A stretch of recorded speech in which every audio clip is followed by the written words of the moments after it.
Doesn't matter if you have one ass cheek and 3 toes. I will beat your ass. Never fall back. We will stay right where we at. We ain't never fall back. Yeah. We ain't never fall back. And you can find me where I'm at. We ain't never fall back. We ain't never fall back. And you can find me where I'm at. We ain't never fall back. Come up with a game plan. Double XL up in the pen, you can't shake that. All the way gassed up, full tank, man. Moving too quick, keep the cameras in the play. Welcome to the show. I am your host, Nate the Great. This is the One Ass Cheek and 3 Toes. And I got my man B Strilla here. How you doing, B? I'm doing good. Yeah, I was feeling that song, man. I gotta get the soundtrack to this music you're finding. Some good stuff. Well, yeah. So today we got a great lineup today. We're gonna talk some Panthers. We're gonna get into cooking with Chef Jay. I think he's taking a little time to log in, so we'll probably have to maybe delay that a little bit, but he'll pop in later. And then we got the NFC East debate.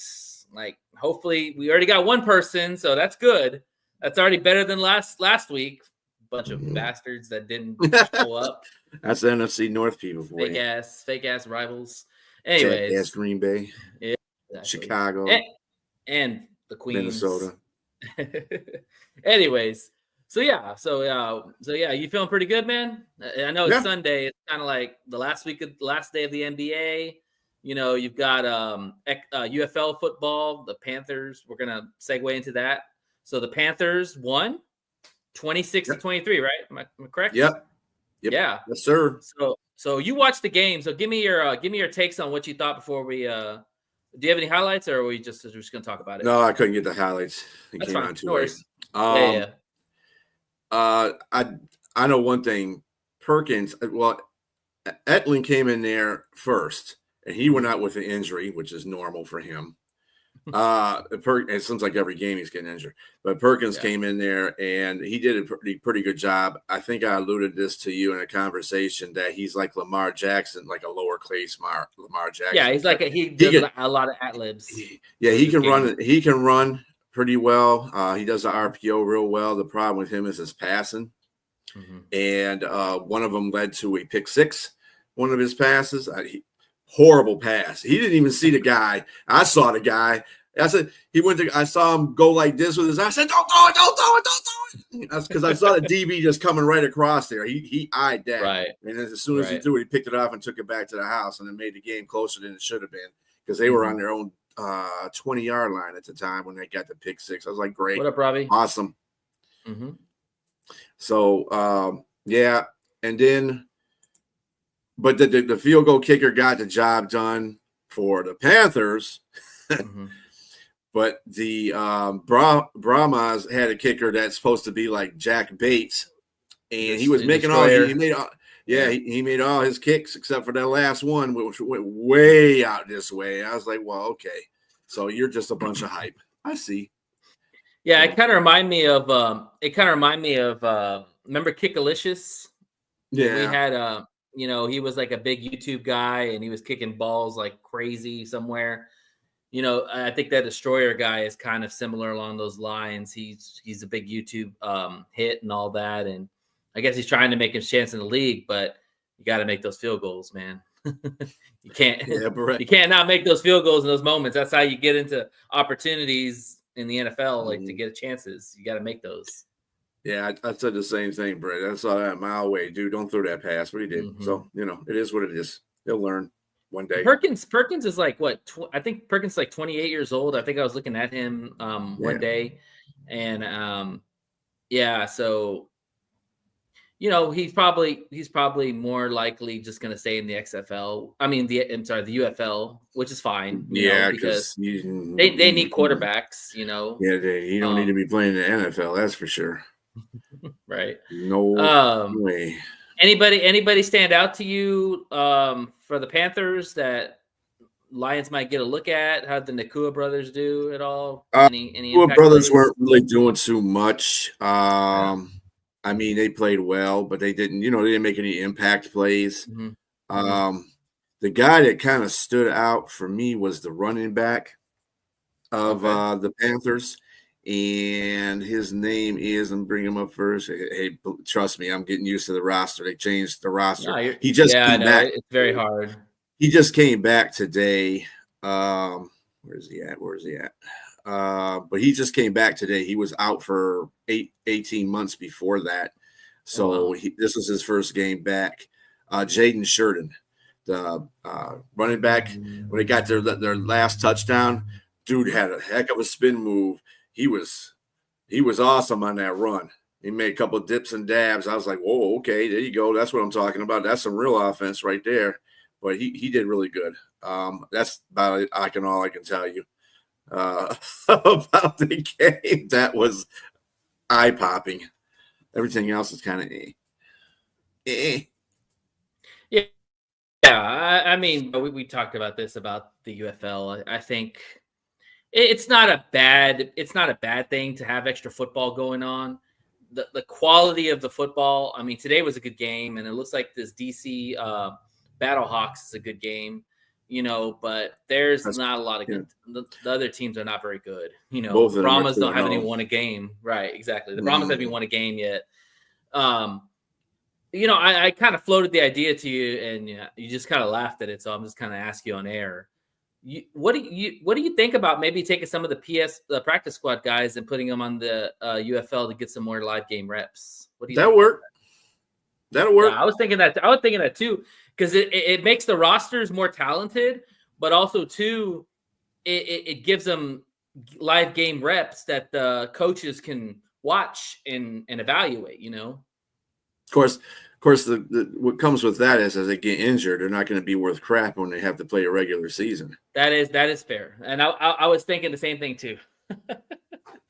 Yeah, basically. Well, Etling, his thing is health. I mean, Etling was he was pretty good the first year they had the Panthers.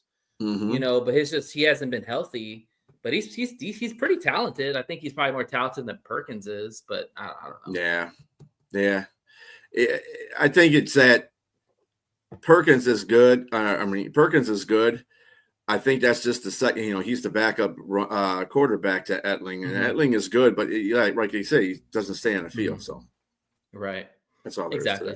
So yeah. So real quick, who's the next Panthers? Who they play next? Who they play next?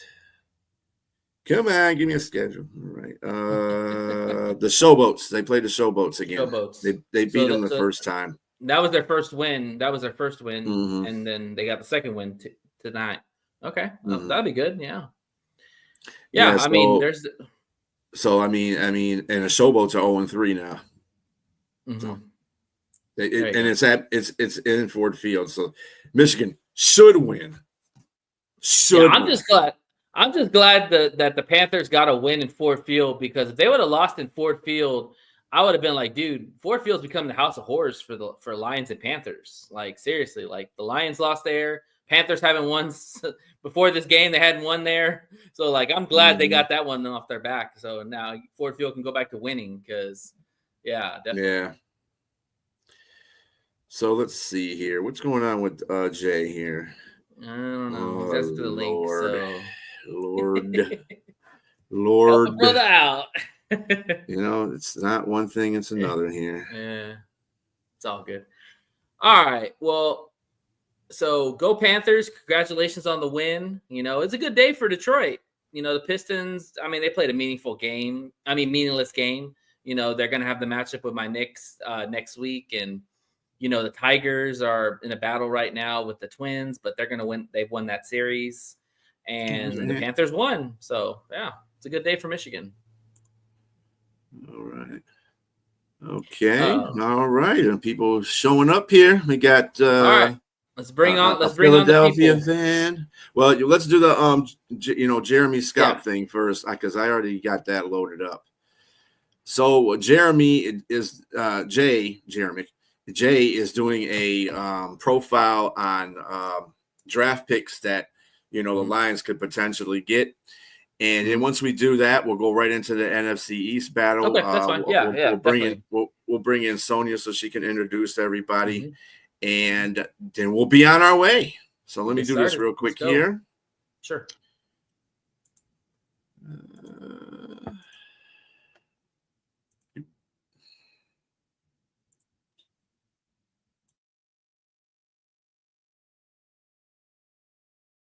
Yo, what's up, everybody? It's your boy Jay. Look, I'm back with another edition of me breaking down the top 3 defensive tackles that I'd like to see the Lions draft at 28. At number 1, Derek Harmon, defensive tackle out of Oregon. The Michigan native stands at 6'5" and 311 pounds. Former Michigan State Spartan. Look, this guy is dope. This guy's actually really good. 3 technique defensive tackle, and he can get in the backfield. He can cause a lot of disruption. This is a guy to keep your eye open for. I think he can make it to 28. If he's at 28, I think the Lions take him. What do you think?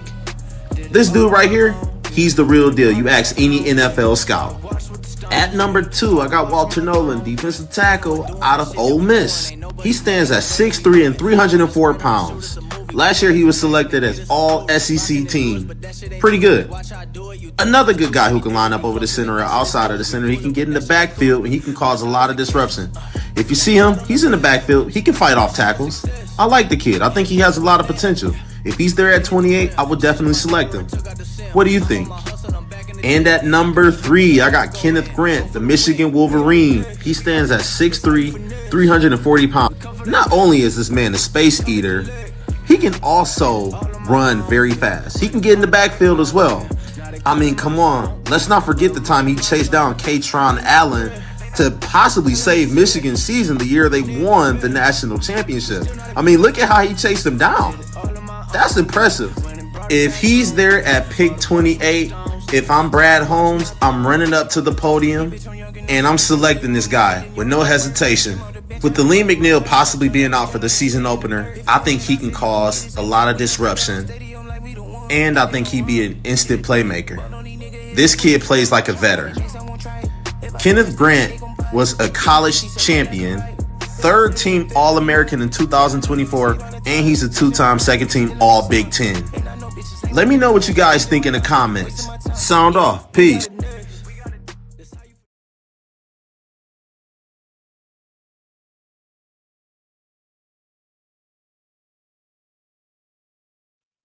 Thank you, Jay, for that. Shout out. That was some good stuff. By the way, B, you're muted too. So I actually like. Let me just say, I'm sorry about that. No, Jay and his Michigan bias on. Oh yeah, yeah. It is what it is. But I want to talk about Derek Harmon because I was thinking about him earlier when I was driving. I like his physique. Like, he's a 300-pounder. He's got some wiggle. He kind of reminds me of Vita Vea. He's kind of like a Vita Vea type of mold. And I mean, I don't think he's going to be there for 28. If he's there at 28, the Lions need to scoop him up like nobody's business, because they could use another enforcer like that on the D line, some more beef, that kind of size. But I don't think he's going to be there. I think he's going to be probably in the top 15. He could go a little higher because he's a good run stuffer, and he's a guy who could also sack the quarterback. And then we talked about Grant. If Grant's there at 28, I'm definitely taking Grant, because like that's another guy who is a good. I loved how he ran down the field on that running back. Like, that's impressive, And Lions fans would love that because they know they love guys who give effort, and that's max effort right there. Harmon going 21. I don't know. I think Harmon's better than 21, but we'll see. Yeah, a little shout out there to the Western Michigan University team there that won the hockey Final Four. There you go. What are your thoughts, B? What do you out of those guys that Jay listed? Who do you think would be the best fit for Detroit? Well, as a defensive lineman, I would probably say, Grant could fall down there. Graham is actually listed higher than him in the draft. So I don't know. I would like if we get a defensive tackle, I'd probably like all three of those guys. It wouldn't make a difference to me. It's kind of like the defensive end situation if we pick that low. So yeah, Walter Nolan for me, like I didn't really mention his name because what's up, buddy? Because I watched him play at A&M, and the guy was the #1 high school recruit in the country. Jimbo recruited him to A&M, and we expected huge things out of this guy. Huge things, because you look at the guys that they've developed at A&M and defensive line, Von Miller, Myles Garrett, Matabike, just some of the guys that they've developed on the D-line. And I thought this guy was the next star coming in, and the guy just was not productive at all. And then he goes to Ole Miss, plays a little bit better. But this guy, you got a question. What's up, there fellas? he is. Man, up, my man? bad. My bad, fellas. You're good. You're good. But yeah, we're just talking. We're just chatting about your videos. I was telling B, I like Derek Harmon a lot. Mhm. I don't think Harmon's going to fall that far to us. If he does, I'm turning that card in 100% speed, because that is a guy you could plug and play game one right next to DJ Reader. Mhm. And That was like a you Hail won't miss- Mary. Yeah, and you won't miss a beat. Yeah, that was a Like- Hail Mary for me because, Derek Harmon, he's really good. For some odd reason, I like a lot of defensive tackles in this game. I mean, obviously, we know the best one. We were looking at Mason Graham. But, I mean, Derek Harmon, for some odd reason, he's flying under the radar. He for some odd reason, he's flying under the radar. And, I mean, I'm hoping the teams are sleeping on him. I hope teams are sleeping on him. Let me ask you a question. Would you be mad if Brad traded up to get him? No. You would? You would be? No, that was. Oh, yeah, no. not at all. I wouldn't. I wouldn't. That kind of talent, like, bro, that's Vita Vea 2.0. Yeah, Derek Harmon is really good, and I mean, unfortunately, I think it's the Mason Graham effect that Graham is so good that a lot of people are really just looking at him. That's not taking anything away from Mason Graham. I'm a Michigan Slappy, but Derek Harmon, he's really like that next I like best how you guy. admitted it. Really? I mean, I can admit it. But why? I can admit it. Why did you put Graham? Why did you put Grant ahead of Graham? I'm curious, because I'm sorry, Graham is why did I projected put- to go. Like Grant, Yeah, you chose Grant over Graham. Well, But I Graham's think it was projected more to go so. higher than Grant. I So- think it was. I think it was really more so the part of. I think Mason Graham has no shot at getting outside of the top 10, Mhm. and Okay. You're I thinking mean, about people that have the possibility of being there. I yeah, got you. of being there with the Lions. Because I mean, we really think that outside of the first 5 picks, we really don't know what's going to happen, right? Like everything's a wild card. But I can tell you Right. one or two things. I think a quarterback is going to go in the first 2 picks, and I think Mason Graham is going to go in the top 8. That's like kind of something that I'm That's- really banking on. Well, we look forward to hearing about that mock draft. Yeah. Next show. We're kind of highlighting it now. We're going to do a mock draft next week, so get ready, y'all. All right. Well, we got a bunch of people back there that we want to bring on. We're going to have Sonia come on first. She's going to give the rules of the engagement, and then basically we're just going to jump in Hey, what's up, Sonia? Hi, Sonia? hi Jay, hi Nate, and Bistrilla. Good afternoon, everyone, and good afternoon to all of our panelists from the NFC East. I am introducing myself. I am Sonia Pearson, host of Prim and Proper Sports, but today I am just the ref. Let me go ahead and give you all the rules. there. The rules are civilization is key. It's okay to disagree because we know you all will, but respect and civilization is key. With that being said, you will be disciplined accordingly should you violate any rules of those 2, civilization or respect. The first warning will involve you being muted.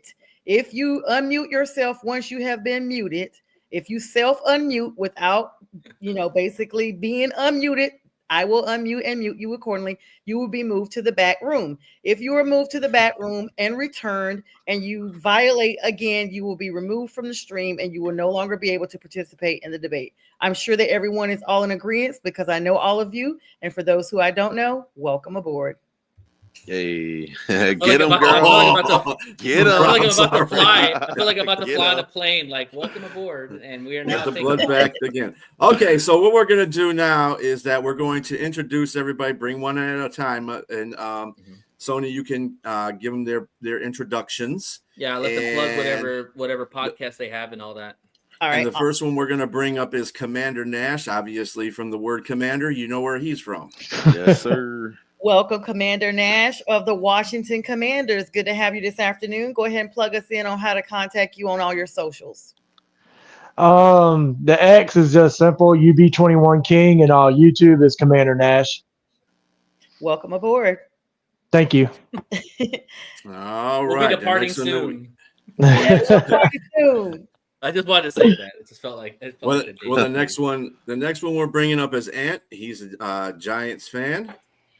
Welcome to Anthony Fernandez, aka the Ohio State, aka New York Oh, Giants. about to puke. I'm about to New Yorker. Anthony, plug us in on how to contact you on socials and welcome aboard. I just have a Facebook. It's Anthony Fernandez on Facebook. I'm a big time Giant fan. I'm in a room with a bunch of Michigan fans, so I had to switch hats here for a minute. But guess what? Let's go, There you Giants. go. There you go. Let's Nate's go. a Texas A&M And fan. Anthony so- is also part Put of him in Friday there. with the Fellas on Prim and Proper Yep. Sports when he's not busy coaching his daughter's softball and all the stuff she has going on. He's a great dad. So welcome aboard, Fern. Great to have you. Thank you. All right, and you should know this guy by now, Mike Tipton, and he is a Dallas Cowboy fan. That's the team that he hates to love. Yes, welcome to you, Mike Tipton, aka the Tipping Point. Check him out on all his socials. Great to have you, NFC East Dallas Cowboys. How are you, Mike? Welcome aboard. You already know I'm fantastic. You want to get at me, you can at Mr. Tippin 33 on all my social medias. I don't got to worry about you got to try to find me with a bunch of different names. It's just one name at Mr. Tippin 33. Professional as hell, baby. Absolutely. I like that. I like Just a that. tip. We love it. Solamente el Sweet. puntote, ya tú sabes. Es muy There you go. importante. Muchas gracias. Tenga bien. All right, Jeremy. JB in the house. All right, the next guy that we got is Daniel Leonard. He is also a Giants fan, and he is part of where me and JB we're doing a show, and he's part of that show as well. Dan. Hi, Daniel. Good afternoon. Dan, welcome aboard. New York Giants fan. Tell us how to find you on the socials. You can't right now. All that's going to be reworked soon here. That's all right. And we see you incognito, so we love it. It's a mystery, and so we're sure we'll get to know who you are. And you have a nice little rival / agreeer up there with Fern, so you guys can tag team accordingly. Oh, yeah. All right. And then, last but not least, the last two folks. Rob, be patient, Rob. Stop, okay? You're getting too giddy, man. Put down the edible. The last two fans are from the Philadelphia World Champion Eagles. The first one is Pags, the Philly sports guy. Eagles. Yes, welcome so much, Pags, my the Philly God. sports guy, personal friend of mine, and you guys know him from everywhere Eagles are on network. Pags, welcome to this debate today. Good to have you. Tell us how to plug in and find you on all the socials. Hey, you only got to look for the Philly sports guy. I'm everywhere, kind of like Tipton, where it's like all professional all the time. The Philly sports guy, every social media. Absolutely. Welcome aboard. Welcome. Thanks for joining us today. Nice hair. Thanks for having me. I like I it. just came back. Alright. You guys get it special because I just came back from a charity event. Raced here to get on your show. So Appreciate he it. stays doing Appreciate charity, guys. He stays like for real doing charity. Just we can't thank you enough for that, Pags. Yeah. Thank you a There lot. you go, Appreciate there you that. go. no And, problem. and, Brotherly and, love. and last but not least, my man, Dennis the Menace Holmes, is another Philadelphia Eagle fan. There we go. See, there you go. Welcome that's so Dennis. much, Dennis. Dennis It's the such a Menace home. Ignorant I love that. Thinker podcast. Thank you so much for That's coming right. and joining us. Tell us how to find you on the socials. Yes, thank y'all for having me. I'm glad to be here. B. Schuller, thanks for the invite. Philly Sports Guy, what's up, baby? We champs, baby. We champs, baby. They can't take it away from us. We champs, baby. 2-time champs. Go ahead Let's and get go. it out. Go ahead They and get it out. deserve it, Where man. can I find you on all your socials, sir? Yeah, pop the Yeah, shit, they can man. find me at Ignorant Thinker Podcast on all socials: YouTube, TikTok, Instagram, X, Twitch, anything. Ignorant Thinker Podcast. I'm there. There's no excuses for you not to find me. All right, no excuses. Welcome all. Thank you for coming on this show. It means a lot to us to have all these new people, new faces, you know, and you're not our rivals yet, so you know we're good. Yeah. It's a new season.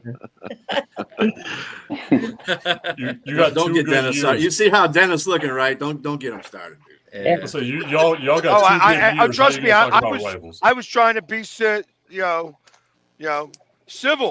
You Right. know, you Right, want me to right. start? I That's can why you start say right that. away. I'm like, yeah. We can start right away. We can allow some uncivility. Is there such a word?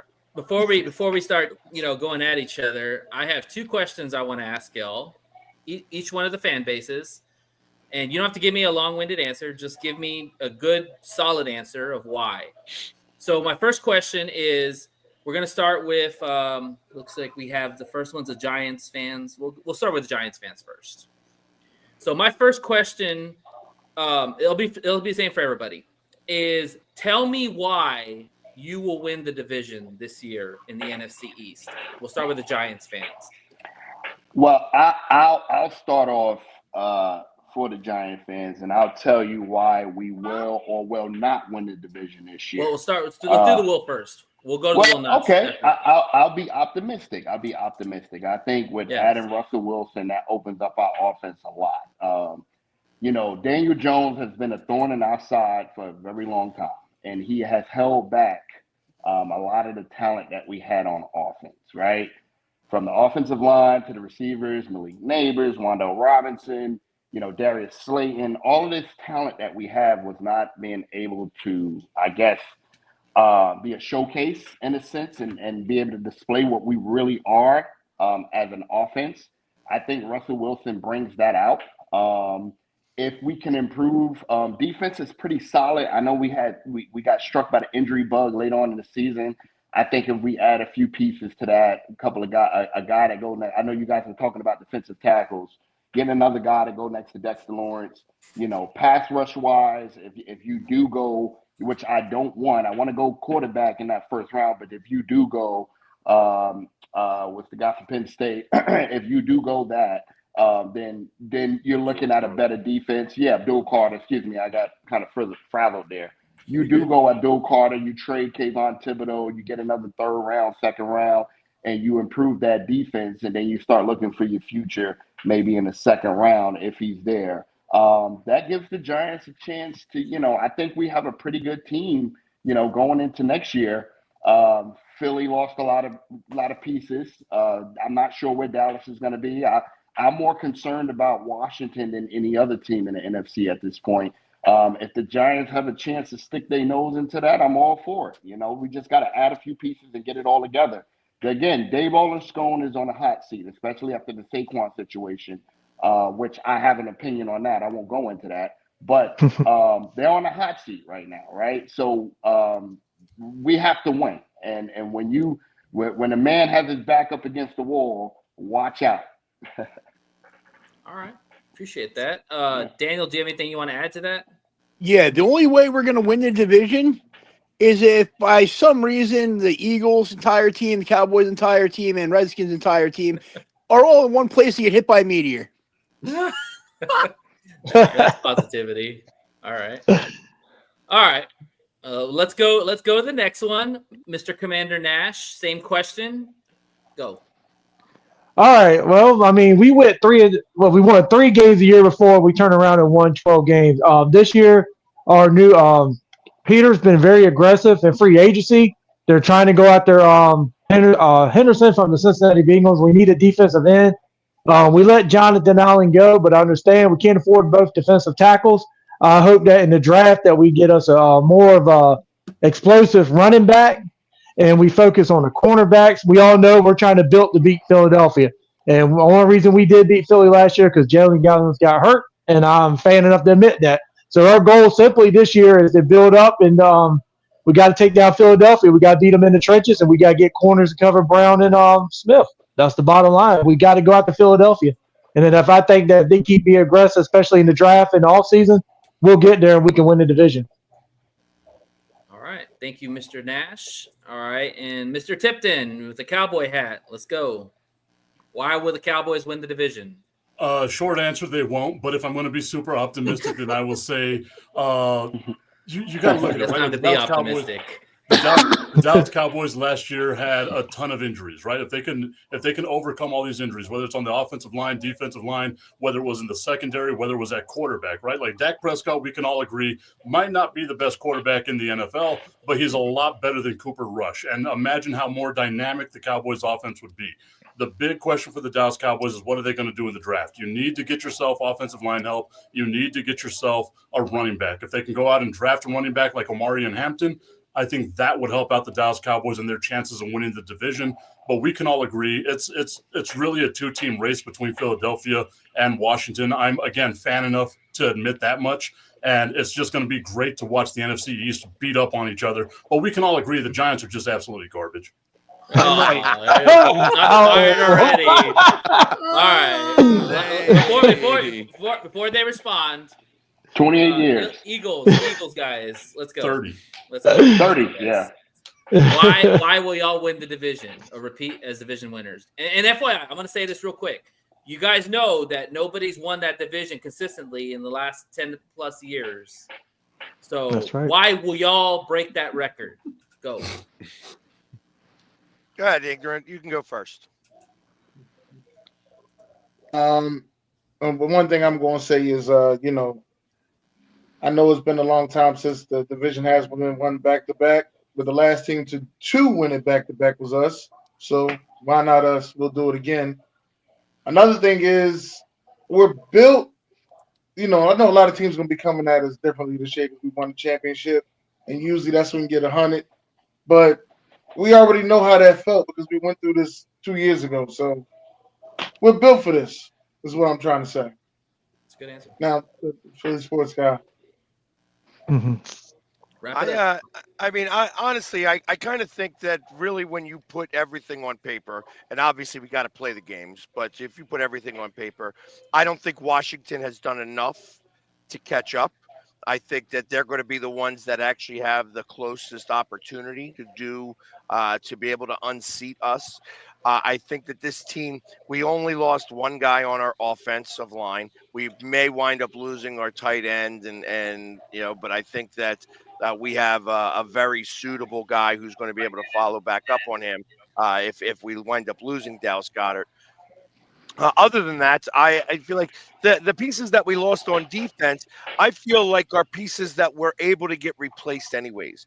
And I think that they are become very smart on how they deal with now replacing these players and starting to revamp all of our spots by keeping guys in rookie contracts and making sure that we sign only the guys that we absolutely want to keep and letting the guys that are going to make a lot of money go.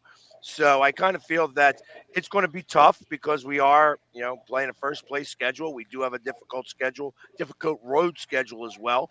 And, but I think that ultimately Washington hasn't done enough to catch us, and we're going to wind up taking the NFC East. All right. Appreciate that. Thank you all for those answers. And go back to Sonia. Lovely Sonia. Yep. So, hi, guys. So I have the opposite question. I'll be going around asking everybody why you will not win the division, and you must be honest. You can't say, "Oh, I just think we're going to have a bad season." No. Yeah. This should give more detail in this one. This and answer. Real specific. Why? As far as like injuries or people you guys have traded, you know how to speak on it. So let me start with Mr. Leonard, Dan Leonard. Okay. Why do you think you guys will not win the division? Well, we have two aging quarterbacks who have both been thrown away by other teams multiple times now. Our offensive line is Swiss cheese. We got a running back that was a 5th round pick that was a receiver most of his college career. And we have Joe Schoen as our GM, who has made terrible decisions on building this roster. And that's pretty much it. All right. What about Good detail. very, very good. Let me go to the other Giants fan, Fern, Anthony Fernandez. Fern, do you second that, or you have some additional information as to why you all would not win the division?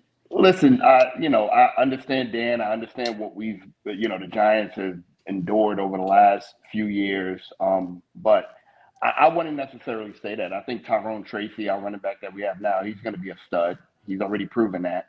The reason why I don't think we'll win the division is first of all, the strength of the schedule. We're pretty much playing in first place. We're playing a lot of good teams. We got to deal with Philly twice. I'll bow down to that. We haven't found our way to get over the hump with Dallas. And Washington is only getting better. Again, I think Washington is going to be the best team in the East next year. If the Giants decide to continue to be the Giants and we go out and we draft the Travis Hunter the first round and we make all these crazy moves and not address the needs that we need, I'm not too upset with the offensive line. We were hurt, probably after week 5. Illuminor, a lot of those guys didn't even touch the field for maybe 4 to 5 weeks, and everything was just kind of screwed up. I think we have the talent, but if Schoen and Daboll go out there and we draft hungry and not draft what we need, and we don't put things together, we let Mike Kafka run the offense and continue to run the offense, even though Daboll was calling plays towards the end there, then we won't win, because the NFC East is going to be a very tough division next year.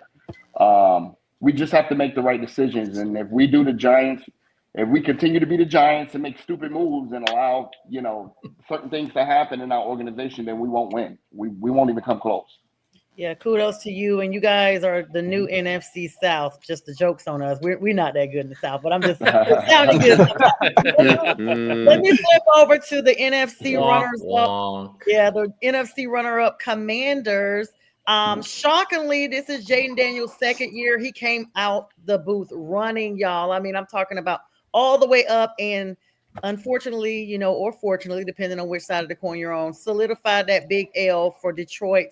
And I mean in ugly fashion. But then all right, we don't want to hear that. But then got up against Philadelphia and then laid an egg. And my thoughts, I was like, wow, Commanders, you should have just let Detroit win. I mean, maybe they could have given a better run. Commander Nash, are you guys just going to continue to get better? I mean, this is Jaden's second year, and he, with Dan Quinn, looked like a lights out team. Or why wouldn't you win the division? Why would we not see a repeat? Well, I mean, you got to be optimistic. Like you said, this is Daniel's second year. Everybody's got the blueprint on him now.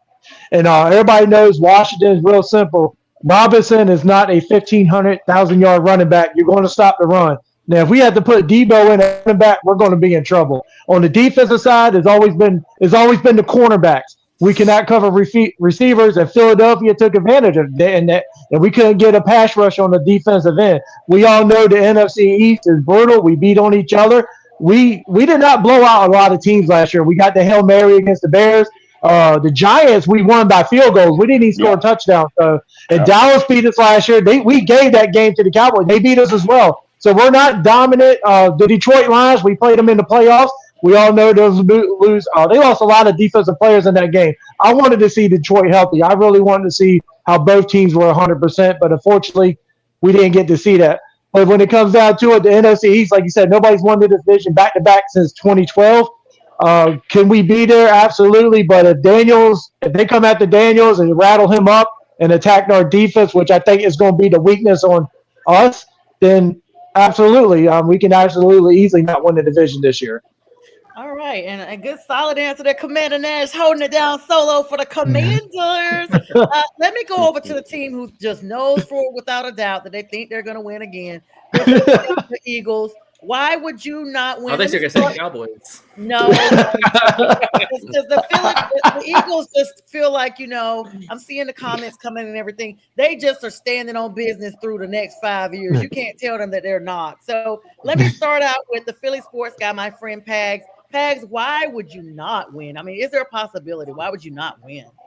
Oh, yeah, there's always a possibility. I think that that one of really one of three people going down is going to really change the offense. If Jalen Hurts goes down, Saquon Barkley goes down, or AJ Brown goes down. I mean, I think that you need the three. I mean, let's face it, and I'll give a little bit of credit to the '90s, Cowboys, when they had the three guys that were moving in sync with one another.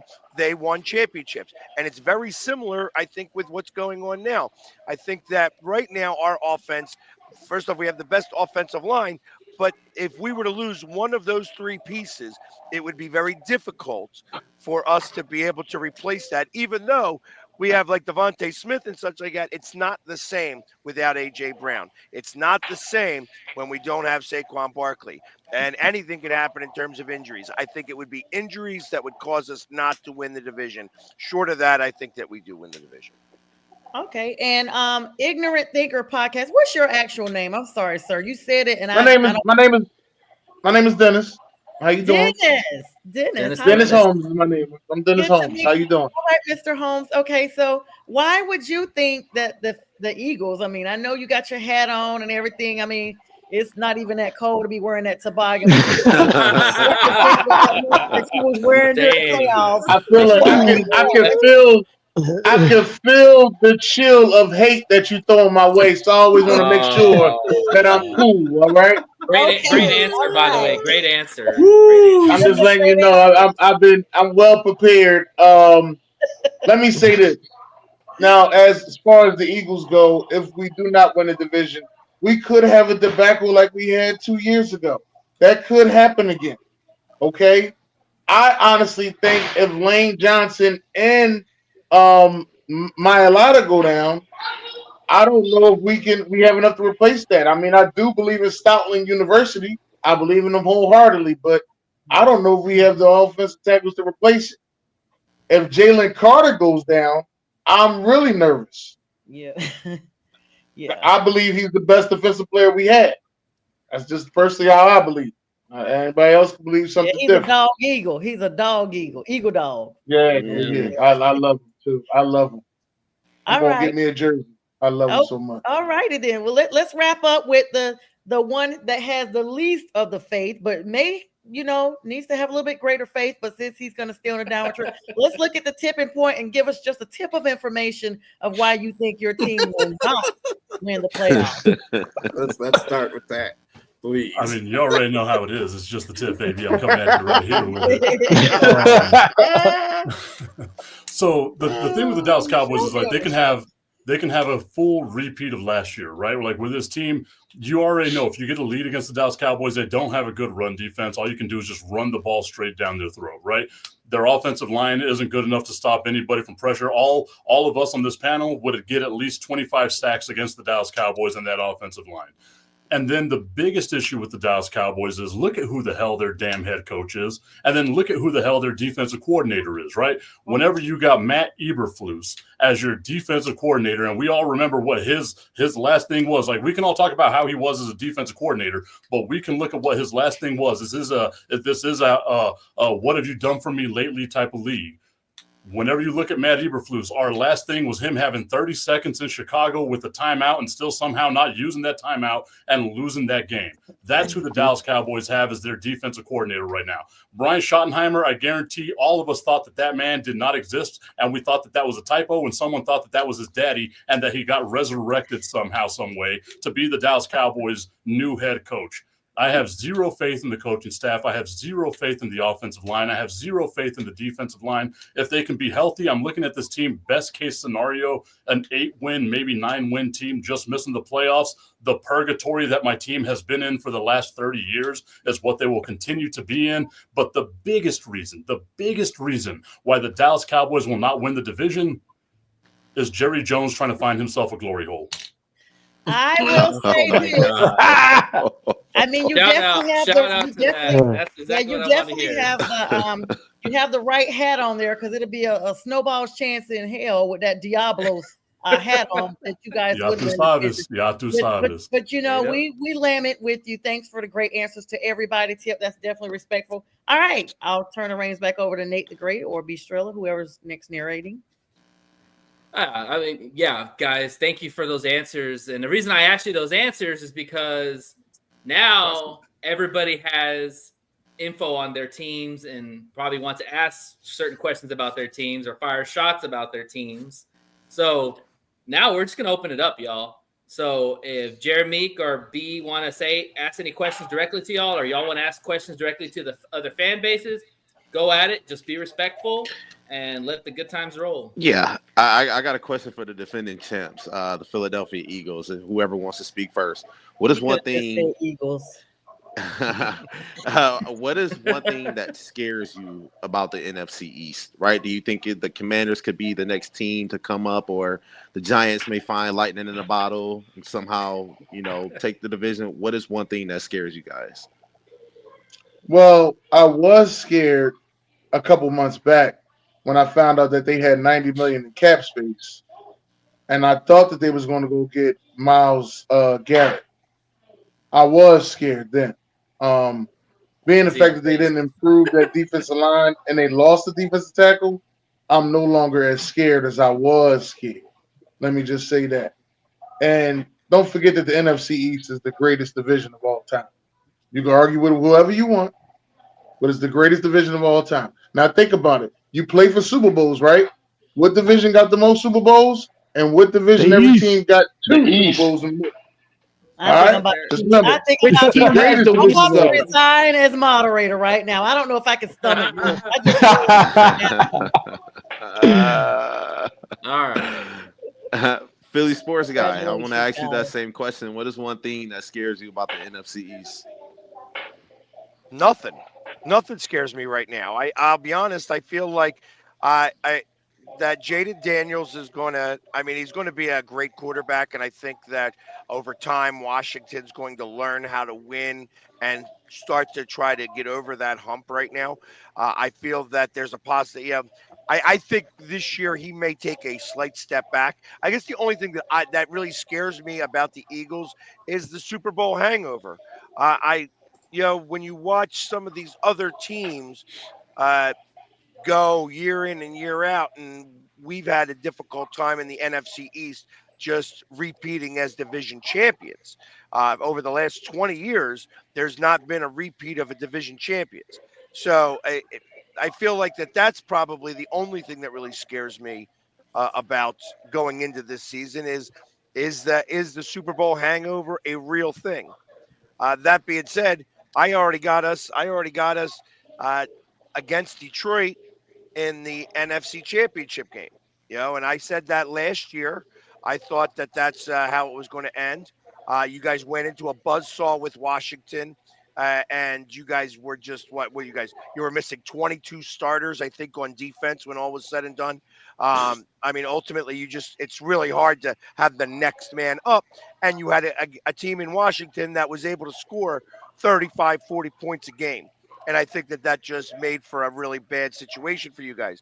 That being said, I still think that you guys are going to be a really tough out this year, and that it's going to come down to possibly whenever the Eagles play Detroit in the regular season to figure out where that game's going to be at the end of the season. Game one. Answer that question right off the bat.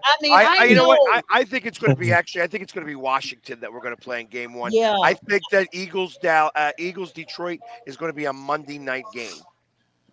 My opinion. I need to plug in real quick there, Pags. Thanks for bringing that up. Commander Nash, you cannot sit there in silence any longer. He's basically saying, that Daniels is going to do a CJ Stroud, which is a sophomore slump. That's what he's basically saying. There's no way. That's a possibility. We've seen it done before, but I'm a humble Washington fan. We ain't won more than 12 games since 1991 when we went 14-2. Let me get a red shirt and join you. Then you won't be humble at all. I'll be right back. But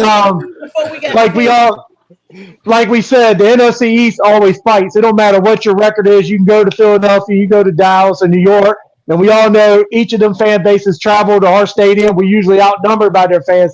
Everybody brings the fight, so you can't rule out any game. We could be doing one game to get in the playoffs, and Dallas will be the one that knocks us out, or the Giants take it away from us. That's what I love about this division. Ever since the late 80s and the early 90s, we just beat each other up black and blue.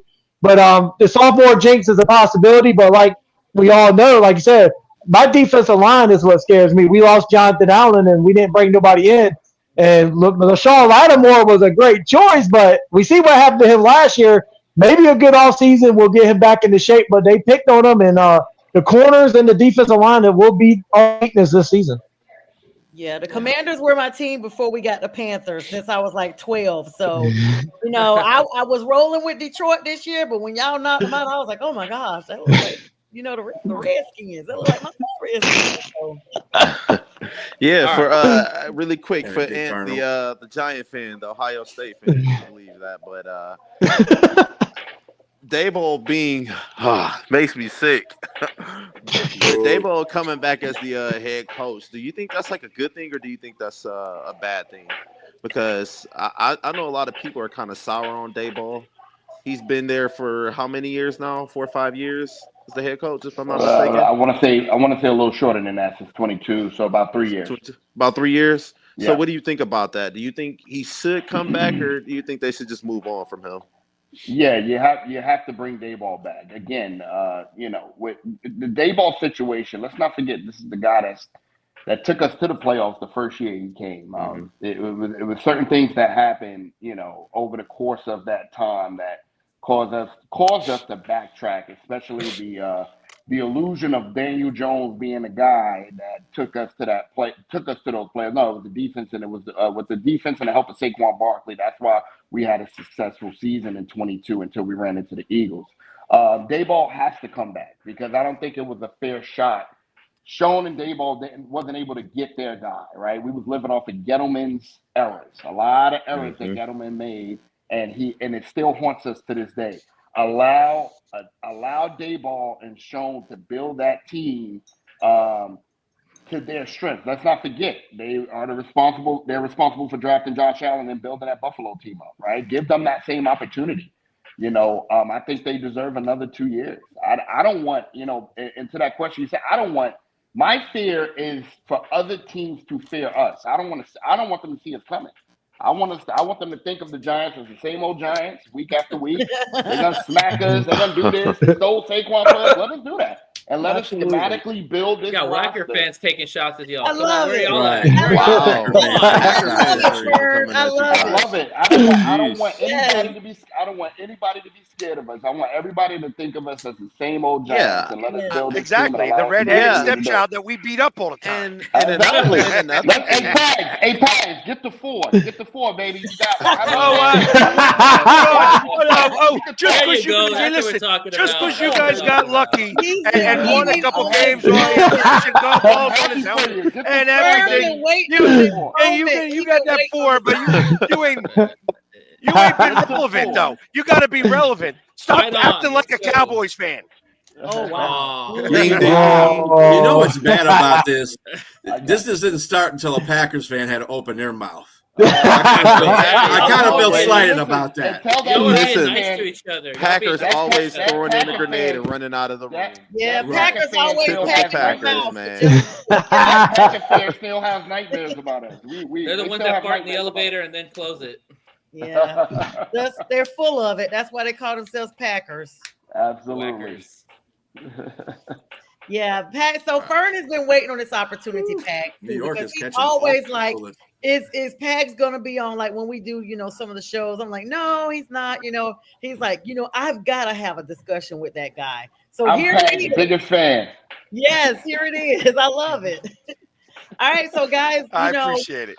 Yeah, it's, you know, of course, it's easy. It's very difficult to go back to back in the playoffs. It's very difficult to go back to back, even more so to the Super Bowl. So when you have these teams that have rings from 10, 15 years ago, you know, at least 15 plus years ago, it is more, you know, brag worth to be like, well, I got one within the last 24 months. You know, what can y'all say, you know?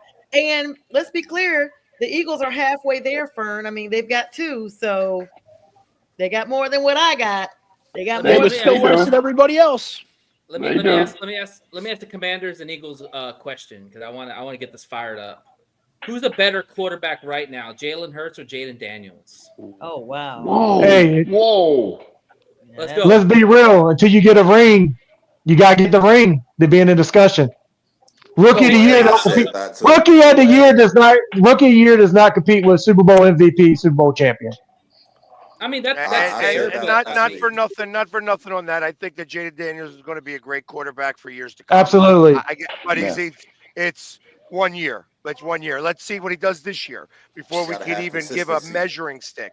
That's so wrong. He set the bar high, but now he's got to be able to live back up to that again this year, and that's going to be tough to do. It's going to be tough. Hey, stealing touchdowns from Saquon Big Barkley J. does not make Hurts Hey, good. Big J, you being nice over there. It don't matter who their quarterback is. It don't matter who their quarterback is, Big J. Eagles by 10. It don't matter who their quarterback is. Eagles by 10. I don't care who they got back there. I don't know about that. Eagles by 10. Speaking of quarterbacks, I want to ask the Giant fan, like, how do you feel? You got Jameis Winston and Russell Wilson as your quarterback. I mean, do they take a quarterback in the first round? I mean, what way do you go? Who do they take? Yes. Who do you want to take him? Yes, you take a quarterback. You need it. Listen, the good thing about having Russ is you don't have to rush your quarterback out on the field like, say, a Jaden Daniels or C.J. Stroud. Now, that works out for those guys, right? But being that we're the Giants, it'll be just our luck. We rush Shador out there. We rush Cam Ward out there, and they get killed, and they have, the same type of shell shock that Daniel Jones had. I think this is the perfect opportunity while you're drafting. You're at 3. Not sure if we're going to be that high in the next year or two with us adding Russ. Hopefully we're not. But this is the perfect opportunity to go ahead and draft a quarterback, let him sit and let him learn. Shador can sit behind Russ and learn a lot. Cam can do the same thing. And if we decide if those two guys are gone, you can go to Jackson Dart. I think this is a perfect opportunity. Hey, Ant, I just got to ask the question. And I just want you to work with me here on this, all right? Sorry to interrupt. Just want to let you know about that. Sorry to interrupt. But let's be real.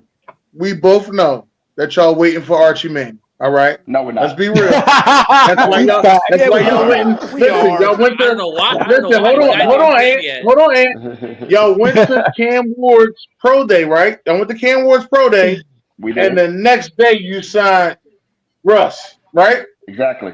Yeah. Which lets us know we gotta wait for this. You're waiting for Archie. Well, Russ is Cam's probably going number 1. That's why. Cam is going to go number 1 in Tennessee. Yeah. Signing Russ. Listen, I don't even know if we're going to be in a position to draft Arch when he does come out. That's all. And I have a really good friend of mine, Sonya knows, Kevin, and we had a long conversation about this yesterday. And I told Kevin, he's on the same thing, Arch Manning. How do we even know that Arch is going to be in line for us to draft when that time comes? Like, you need to draft now. This is a right now team. Exactly. The seat is as hot as it can be for Scone and Daboll. And John Mara has said it over and over. He said, I'm gonna give him another shot, but I'm tired of this. I'm tired of it. They're gone after next year. You don't have time to wait for Arch. Would I like to wait for Arch? I don't know. I haven't seen too much of Arch Manning. I would love to see him this year. There's not enough out there. When he starts, there's not enough out there for Arch. This is a good year for y'all to build, so that way when Arch does come next year, now y'all have built y'all a complete dynasty. It's a good year for y'all to go out and with the first pick, maybe you go get an offensive lineman, maybe you get a defensive lineman. It depends on how y'all feel or where y'all gonna go with it. It's a good year for that. Now, personally, you saying trade Thibodeau, I say trade Brian Burns because he ain't worth the money y'all paid him. Oh my God! No way! I'm not. He ain't worth the money y'all paid him. It's no way. We haven't got enough. Brian Burns came in on a down year. Thank you. We expected him to. He just got there. My boy Tibbs has been there, and I'm not saying Tibbs is a bad. Listen, the name of this show. The name of this show is One Brian Burns and Three Toes. All right, one ass and 3 toes. All right, that's the name of this show.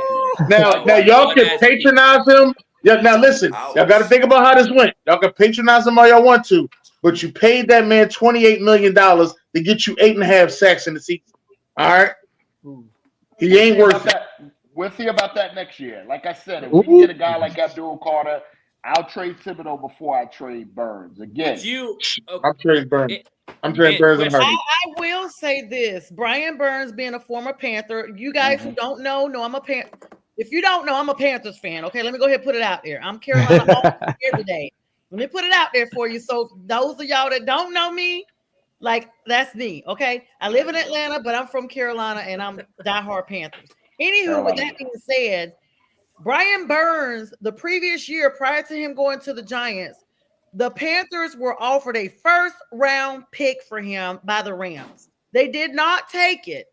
And the only reason why his trade stock slumped before he went to New York was because of the lackluster performance that he had with the Panthers because of all the other issues that team has. It was not a Brian Burns issue. It was an offensive line, a defensive line. It was a Panthers issue. It was a management issue. It was a coaching issue. It was an owner issue. Everything with the Panthers was chaotic. And I'm saying that as a Panthers fan.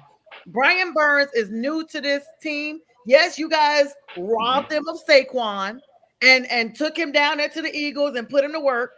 And so he had a stellar, breakout season. But Brian Burns going to the Giants was just a continuation of the Panthers because they did not have people in place that was ready to work the way he needed to work and accentuate what he brought to the team. That's all I got. I want to comment on that. I do agree with that. I agree with that. Can I say one thing before you guys get off on the helm? Can I address the monkey in the room? I'm gonna call it a monkey, not an elephant. Can I address the monkey in the room because it's not as big? It's the Saquon situation. I will say this. I think Philly was extremely smart in picking up Saquon. I think the only mistake we made with Saquon Barkley was we did not trade him. Saquon would have done nothing for this year for us or the year after moving forward. All he would have done was ate up our cap space. We did not deserve Saquon Barkley, okay? Any premier running back you would have put behind that offensive line would have won a championship. You could have got Derrick Henry behind that offensive line in Philly. He would have won. The only qualm I have with our front office is that we did not trade him. We let him walk. That's it. I didn't want Saquon. I wanted Saquon gone. And when Philly picked him up, I even said it to myself. I said, damn, they're going to want a chip because they got the missing piece that they needed. And that's the only qualm I have. I didn't want Saquon. I don't want. That being said, I got a question for you. I got a question for you as the let Giants. Mike go. Mike was waiting real quick, and then Philly can go. Okay. Go ahead, Mike. Oh, I was just going to talk about the whole Brian Burns situation. Like, whenever you're talking about a player and you're like, it's this excuse, it's everybody's excuse. It's one of those things like you got to look at yourself in the mirror one of those days and be like, if it's everybody's problem, maybe I'm the problem, right? Like, maybe that's what it comes down to right here. And again, like going back to what you just said, Ant, any team that picked up Saquon Barkley, that's a hell of an idea to pick up the best running back in the NFL right now. Yes. Oh, man. Let me take a stretch on that. If only the Dallas Cowboys might have been smart enough to pick up a GD running back at one point in time over the last couple of years. I hate this. They didn't want to pay Derrick Henry. He was too I much. hate that I love that team. I hate that I love them. They hurt me. Go ahead, Philly guy. Go ahead, Philly guy. So the question I have for the Giants is that how long of a rope are you guys willing to give Schoen? I feel like that. First off, having everything that happened on television that everybody saw on social media and everything wound up putting him really on the hot seat. And the fact that he still had a job this year was a surprise to me. I think that that's more on the ownership and the ownership not liking to make the change. What do you need to see? Because I'll be honest with you, I don't think a quarterback is in your future for this draft. If I was the GM, I would be going after offensive linemen and defensive linemen, specifically offensive linemen, to make sure that you can start to protect the quarterback before you get another one. But that's just the way that I do things, because that's what I think first rounders are meant for. First rounders are meant for only 4 positions. Every once in a while, a quarterback, but you need offensive linemen, defensive linemen, big guys that can move fast because the world don't make enough of them, and then possibly cornerback and then quarterback. Those 4 are the 4 positions that I think that you should get in the first round. Everybody else, running backs and whatever, fall much further for me and me personally. So as somebody who is in your division, and like I said, I like it when the Giants are better because it makes our division better. I like it when Dallas is better because it makes our division better. And I want our division to be top-notch all the time. That being said, how far of the rope do you think Schoen gets? Because I feel like that he's got to be on the hot seat, and a bad draft this year really could get him fired.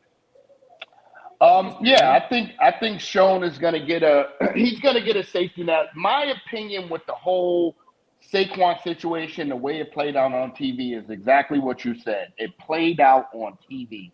If it didn't play out on TV, maybe we are talking a different song, right? But because television and social media is out there, it made the Giants look.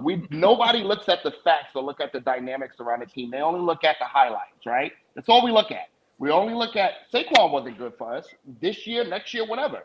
We didn't need to pay Saquon, okay? But nobody cares about that. They only care that he went to Philly.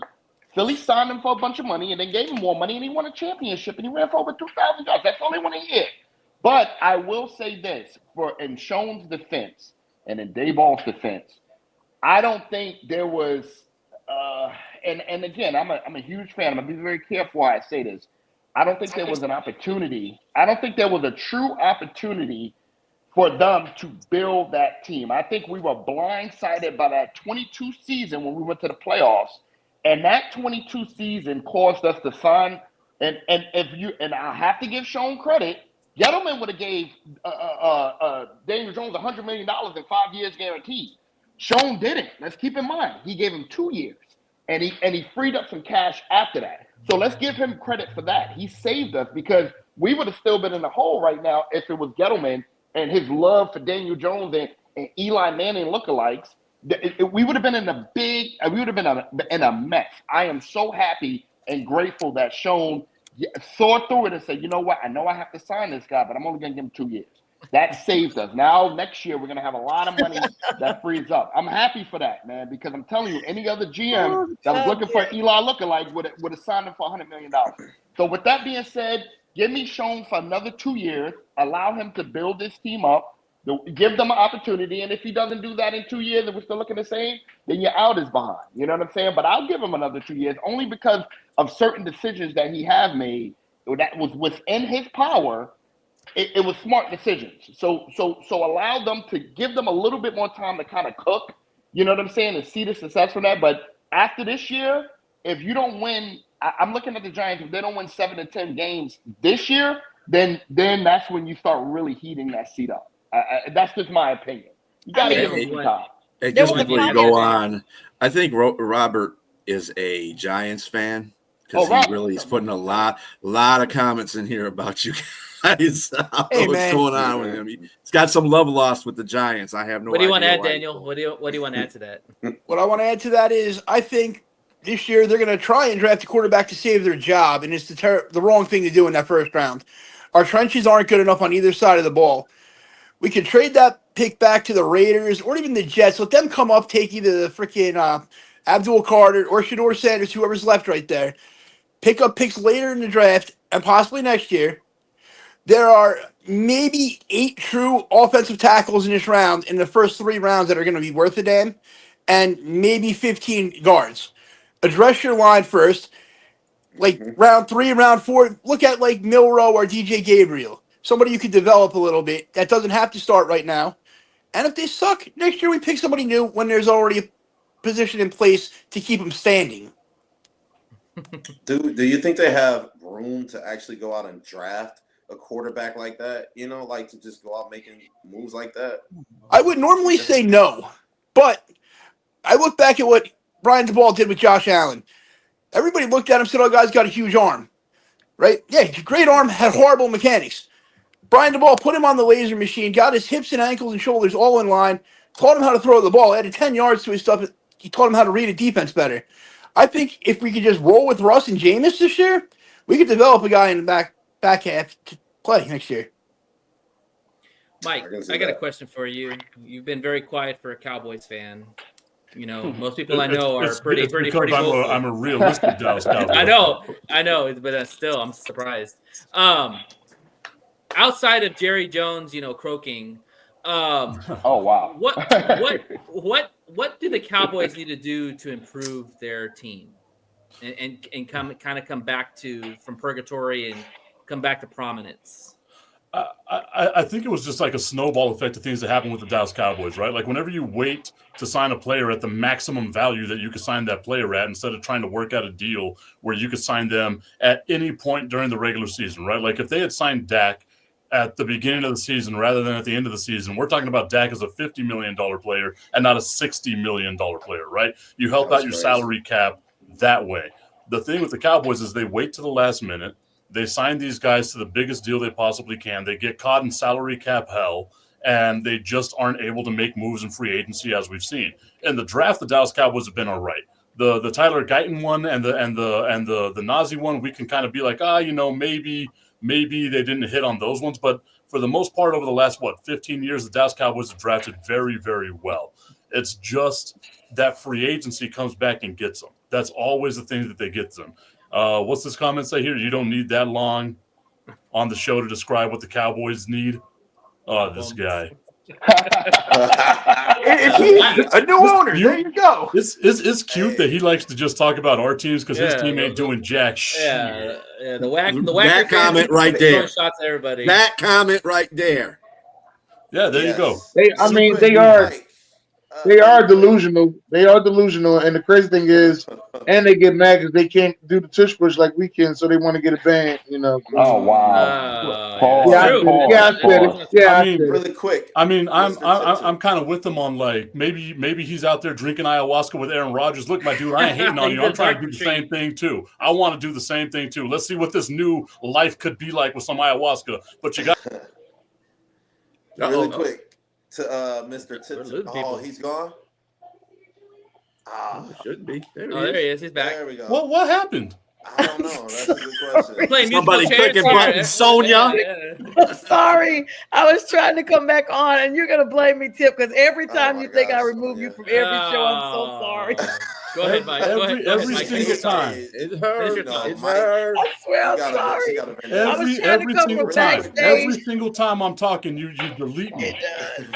He's not kidding. Every show we're on, some kind of way I end up moving him once he starts talking.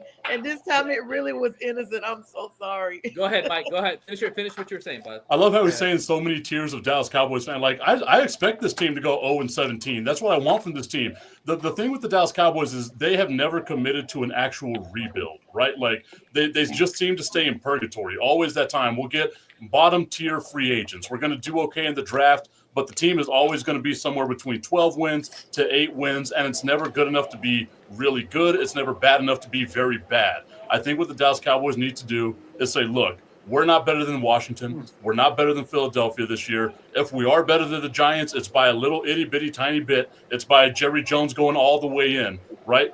Just this year, be awful for Arch. Look forward to the next, to the future, because with Dak Prescott and CeeDee Lamb making $90 million between the two of them, you're not going to be able to build a team the way that you need to build. I was just going to ask you, Micah Parsons is eligible for an extension as well.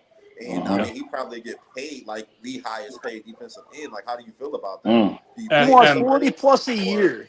And that's the thing. That's the thing that we're talking about with Jerry Jones, right? Like, if at the end of the season, Jerry Jones says, "Let's get this deal done right now," you're probably saving yourself $20 to $25 million annually on Micah Parsons.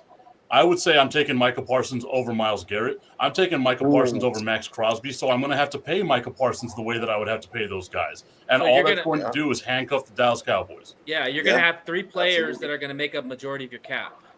Like, that's insane. There's a reason why I hate that I love this team. This team is my most toxic relationship. I hate every little bit about it. I mean, anytime you didn't go out to try to get a new coach or anything, and your new coach is basically named Shopping Center. I mean, it tells you all you need to know. It's a business. That is what the Cowboys are. They are in the business of making money, not winning championships. And that was the thing that I was going to push back on Philly Sports Guy. You're like, even though you've won your 4 Super Bowls, you're not relevant. Well, the Dallas Cowboys are the most relevant team in all of sports.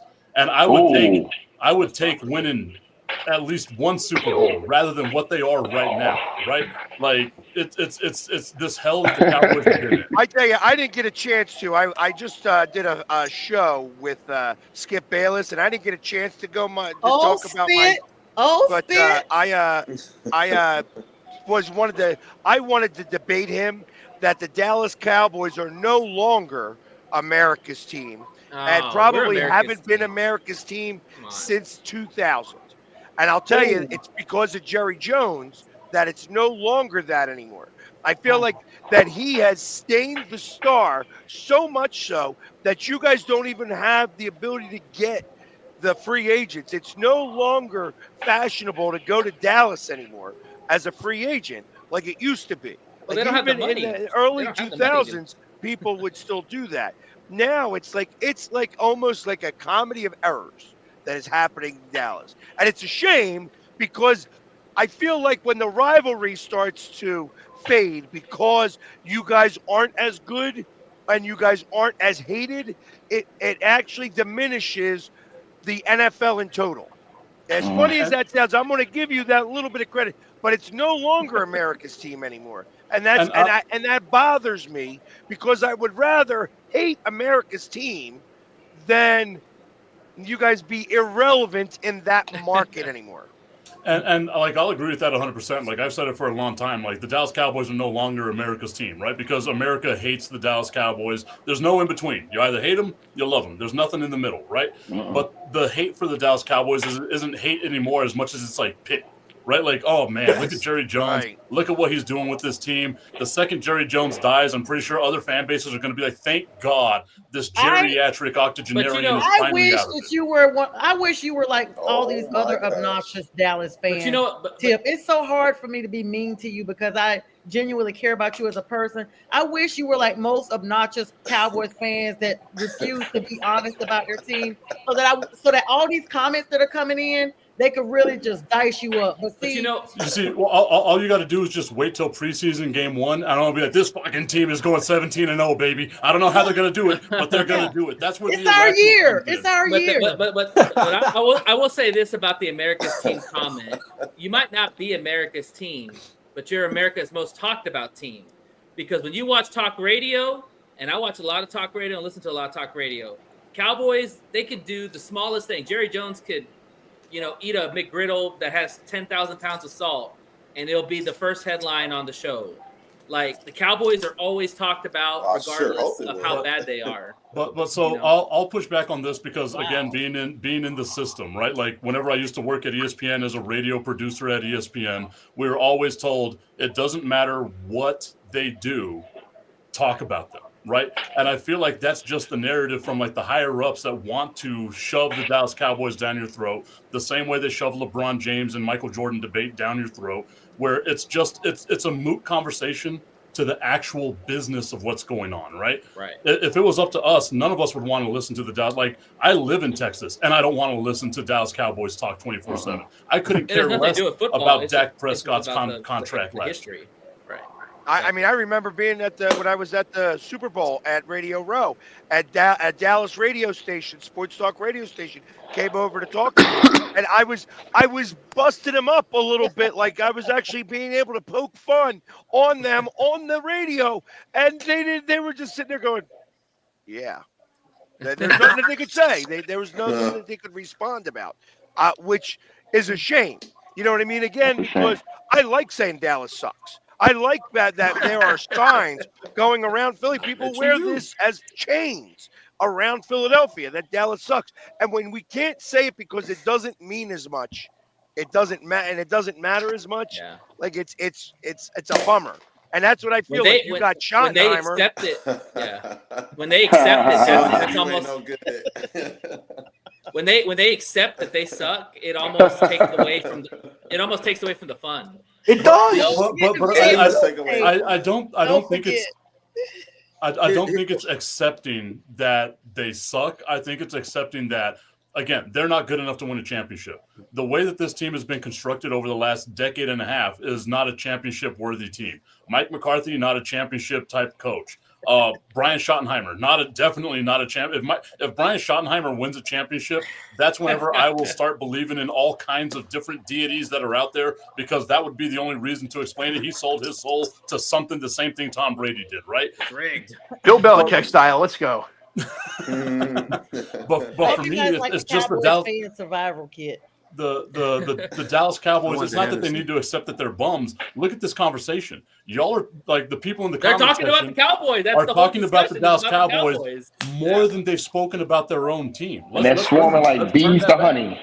Yeah. You got They're easy to hate, and you have a huge crazy. fan base. Yeah, you know, I think what it is. I think what it is with Dallas. I think where Tipton is right about that. They are relevant because they make that money. They're always the Forbes #1, sports team. So they're putting asses in seats, and they're keeping asses in seats, and that's the thing that makes them relevant because of their Go to history. the games. Yep. Yeah, Exactly. People still go and pay. It's a Still big watch. thing. And that's the thing, right? Like Jerry Jones Right. has valued putting the Dallas Cowboys brand more important than he has wins. And Jerry Jones, to me, like I can guarantee Jerry Jones loves to win, but he loves seeing that money come into the wallet more than he loves winning. Listen, I have to agree. I have to agree with Go ahead, Pags, man. I have to agree with Pags. I help run a Giants group here in Atlanta, and we get together every Sunday. And those numbers have diminished over the Sundays because nobody's coming out to watch trash, a spectacle. But we have a really good amount of people in the group, and I miss the rivalry days. I miss hating Dallas. I miss hating Philly. I miss hating, not really Washington, but those two teams. I miss that. And that's because we don't have good product on the field. I really think the NFC East, and mainly the Giants and the Cowboys, they have to do something. I mean, those are two really big markets. And our fans are really losing hope. Like I can't even defend anything. I mean, I get ripped up every day. I put this hat on. People coming at me. I'm just welcome to being a Lions fan. I miss it. Let me just interject real quick, guys. A lot of people find joy in Cowboy losses, but it was like one thing I could take away is saying that I remember when Aiden Hutchinson broke his leg in Dallas. A lot of people were just happy that they beat the Cowboys on Jerry Jones's birthday. Right? Yeah. A lot of people were happy to see Jerry Jones' hands in his face because he got killed by the Lions at home on his birthday, but other than that, you almost pity them because Dallas is that team everybody loves to hate. If you aren't a Dallas Cowboy fan, you just really hate them. Hate them. I just want to interject real quick. Commander Nash is a firefighter, and he had a firefighter call, so he had to go because there was a 911 call came in, so he just messaged me. I'm so sorry that he had to jump out, but he couldn't that's not. We appreciate you, brother. Yeah, and absolutely safe out there. Thank you. And number two, just jumping on real quick. What's up, Dennis? Let me just tell you like this. When the Panthers played, I know I'm gonna pull some Panther stuff into this, so just bear with me. The Panthers played Tony Romo. Listen. We've been to the Super Bowl, okay? Anyway, sorry, Strilla. Anyway, when Tony Romo made his first return back to Dallas, and it was the Thanksgiving Day game, and the Panthers played the Cowboys, there was 2 hits. We hit Tony, and Tony hit the ground, and he was done for the season. So, it's one of those things. We do celebrate Cowboys losses. I know I do. Half my family are Cowboys fans. My dad, God rest his soul, was a Cowboys fan. And my sister, who doesn't know but like 1% of football, thinks she's honoring my dad by continuing to carry the legacy. I'm like, listen, he would not continue 30 years, continue to carry on. He's been gone 20 years now. He would not have continued to carry that on with the delusion that's going on. And he did have a Panthers hat once the Panthers came. But the rest of the family, they are just, when I went to a Panthers and Cowboys game, I gave my sister and brother-in-law my tickets. This was before the Panthers were bad. The Cowboys, just a sea of Cowboys everywhere. I mean, they're in every freaking state. It's not that they're traveling from Texas. They're already living there. Let's be clear. They're there. Yep. So let me go ahead. Sorry. So what I was going to say is, like, I agree with what Pac said, though, right? Like, whenever the NFC East actually has value to it, right?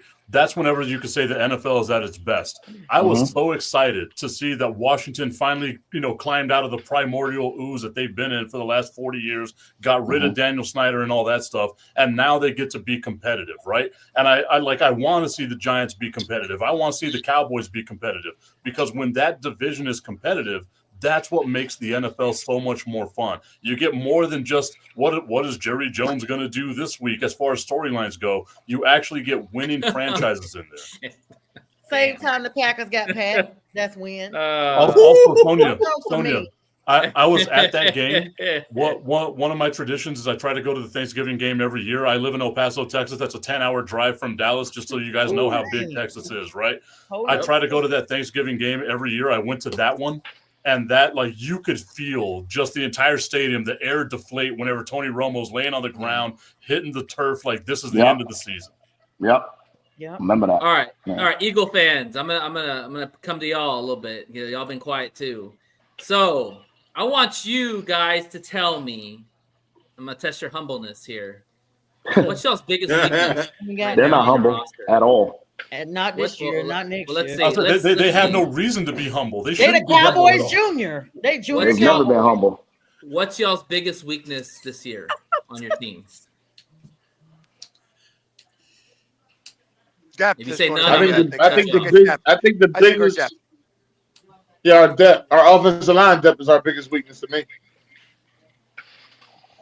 Yeah, I think losing Becton Is is that- going to have a little bit of a say there. I think that they have to replenish in the draft, and I expect that they're going to spend a lot of, like, we have 3 fifth-round picks. I wouldn't be surprised that all 3 fifth-round picks are offensive linemen that go in up Somebody against. shooting in the background. What's happening? Knocking at the door. It's Philly. But I think that I'm they in go, Texas. like I said, all 3 are going to probably be offensive linemen to go through Stoutland University. I think that we're going to have to start to find the replacement for Lane Johnson. He's been the best. He's been the best in the league, for a number of years now. And like somebody very, much smarter than me said one time, you have the best, and then you have everybody else. And then, unfortunately, we're going to have to go with everybody else much sooner than later, because once we lose Lane Johnson, that's going to be it. I mean, I think that I think he's just a year or 2 away from that spot. Just a second here. Mr. Tipton has to go right now. So thank you for your company there, sir, and your opinions as always. Love the cowboy hat. I appreciate y'all. I appreciate y'all letting me do this. I love all y'all fans bases. I hope that you'll have a fantastic season. But I also hope if we get another Philadelphia Eagles in the Super Bowl, I hope an asteroid hits Earth. Let's go. Go ahead, be hating already. Drop the mic. And as always, that's how the cowboy rides away to hell. Okay. Before the game is over and before the show is over, they always exit stage left. Yeah, exactly.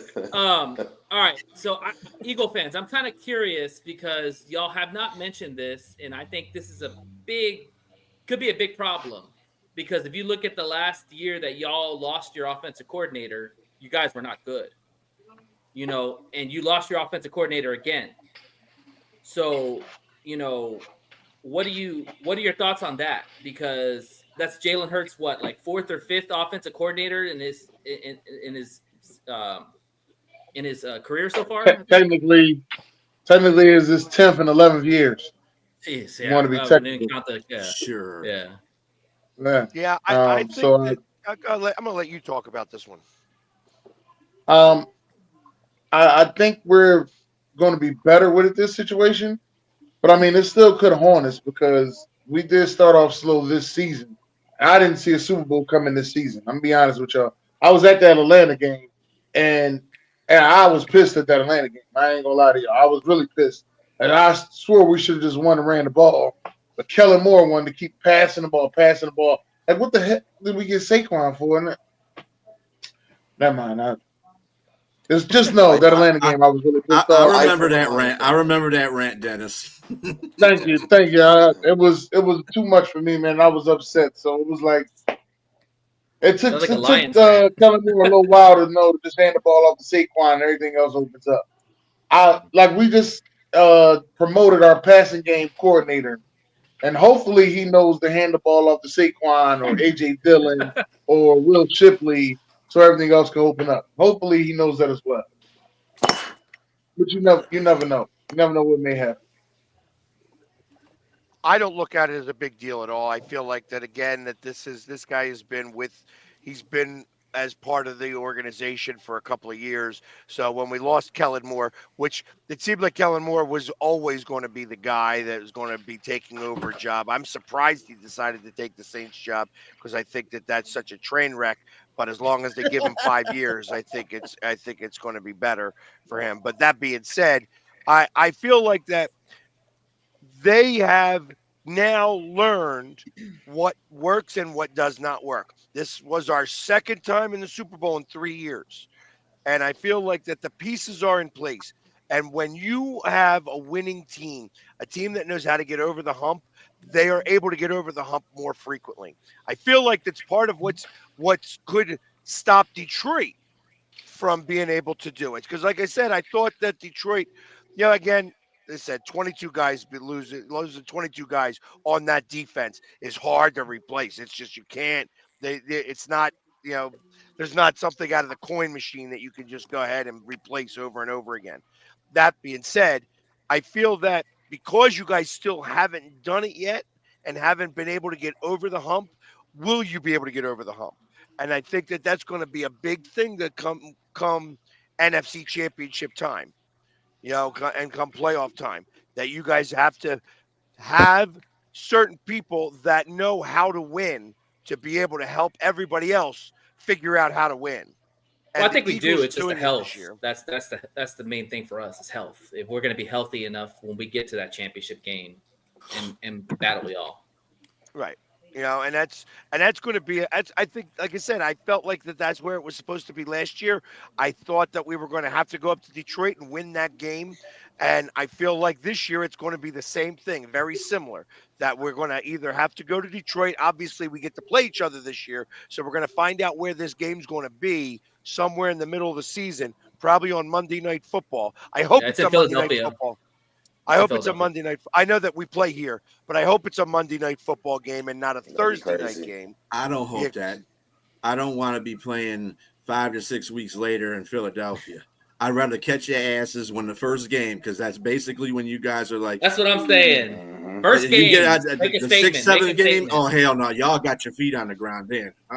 Yeah, and I think Washington. I really think it's going to be Washington. I know that it would be, like I said, the only reason why I think it's going to be Washington because of the Jaden Daniels, Jalen Hurts. That's going to be a big time game right there. Mm-hmm. That's going to be too big of a game, and I think that Detroit and Philly are going to be. It's too big of a game to not have it. So it might be week 6, week 7, somewhere in that middle. I can see that. But I'm gonna be honest with you. Hey, Big J, Big Jamie. I'm gonna be honest with you. I wanted to be the Cowboys. Of course, I want them to watch us put rings on. They're not going to put on the Cowboys. No way. I want to be the That'll be Cowboys. a massacre of proportions. Yeah, unfortunately, that's what I'm saying. Dallas doesn't have the pull right now to be able to do that. No. And I've been a firm believer, and because it upsets me because I've said for the last 7 years that the Eagles season does not begin until we play the Giants. For some reason or another, that's how the season always begins. When we didn't play the Giants until the last 3 weeks of the season, it sucked because and then our season began and we saw where our season ended. I mean, it was just it was that bad. I like playing the Giants early. I think we're going to wind up playing them by hope somewhere around week 3 because that's where I feel like that we start to get moving. When we play Tampa early and we got to go down there. I mean, I know that we played them right after a hurricane, and they were so ill prepared for that game that they didn't even have a fan on the sidelines. You know what I mean? That they're holding up pieces of cardboard to block the sun. You know what I mean? That then you know that you're ill prepared for stuff like that. So I'm hoping that we get to play the Giants early and get that and smack them around a little bit so that we can get moving on our season earlier. And I got a question for you. So you're Joe Shane, all right? You got the third pick of the draft. Abdul Carter's there and Shedeur Sanders is there. Who you taking? Ooh, I'm taking Shedeur. Why? again, I understand. Who is this I dude? think our other Giants fan that's on here forgot his name. I understand when we talk about offensive line. We talk about various different other things. I think this is the optimal time to take a quarterback and not have to force him to hit the field at, not have to force his hand. Again, we signed Russ for a 1-year contract. Sierra can decide next year that she hates the cold and she wants to move somewhere else. And we're stuck with Jameis, right? If we won 7 or 8 games, we're not in a position to draft a decent quarterback, okay? So you draft a quarterback now that you can allow to sit and develop under. No matter what anybody says about Russ, he's a Super Bowl winning quarterback, right? So you allow a Shedeur Sanders to sit under Russ for a year, give him time to get his footing, give him time to develop a little bit. Let's work out the offensive line issues, which I don't think we have.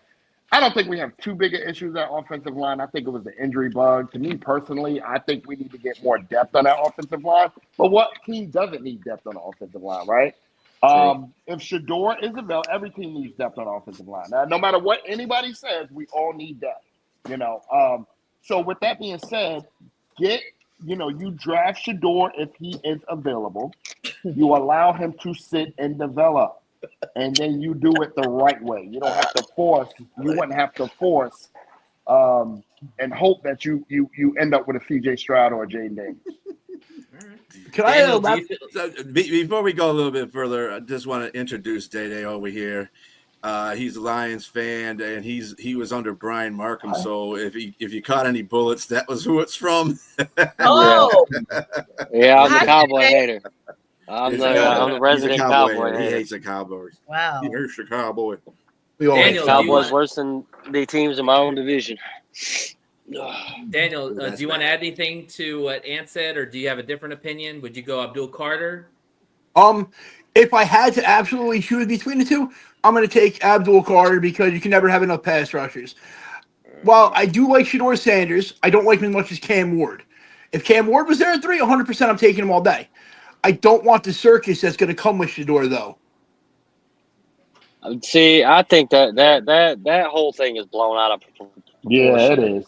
It is. It really Deion is not going to don't be a think, bigger yeah. distraction as you think he is. Like No, I started not watching even the good Deion documentary, and Deion's actually a hell of a guy to have in your locker room or around. Yeah. I'll give him that. But I'm talking about Shedeur himself. All the rap songs, the flaunted everything. He's all over the place trying to do 8 different things. Yes. Like, granted, New York is the place for him to advance his career as everything he wants to do.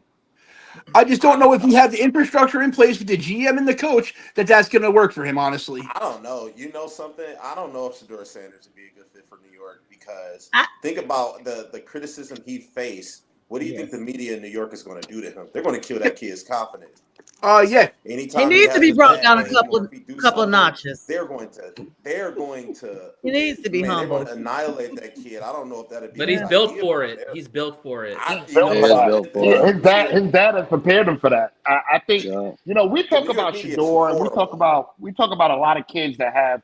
I call it confidence, right? He is who he is. I mean, we're living in a new day with kids and social media, and they want to be everything else but a football player. I get it. You have a lot of players out there that do want to do that. I don't want to take anything away from Shedeur. I don't want to take his confidence away. Again, this is a new time we're living in. It's a new day.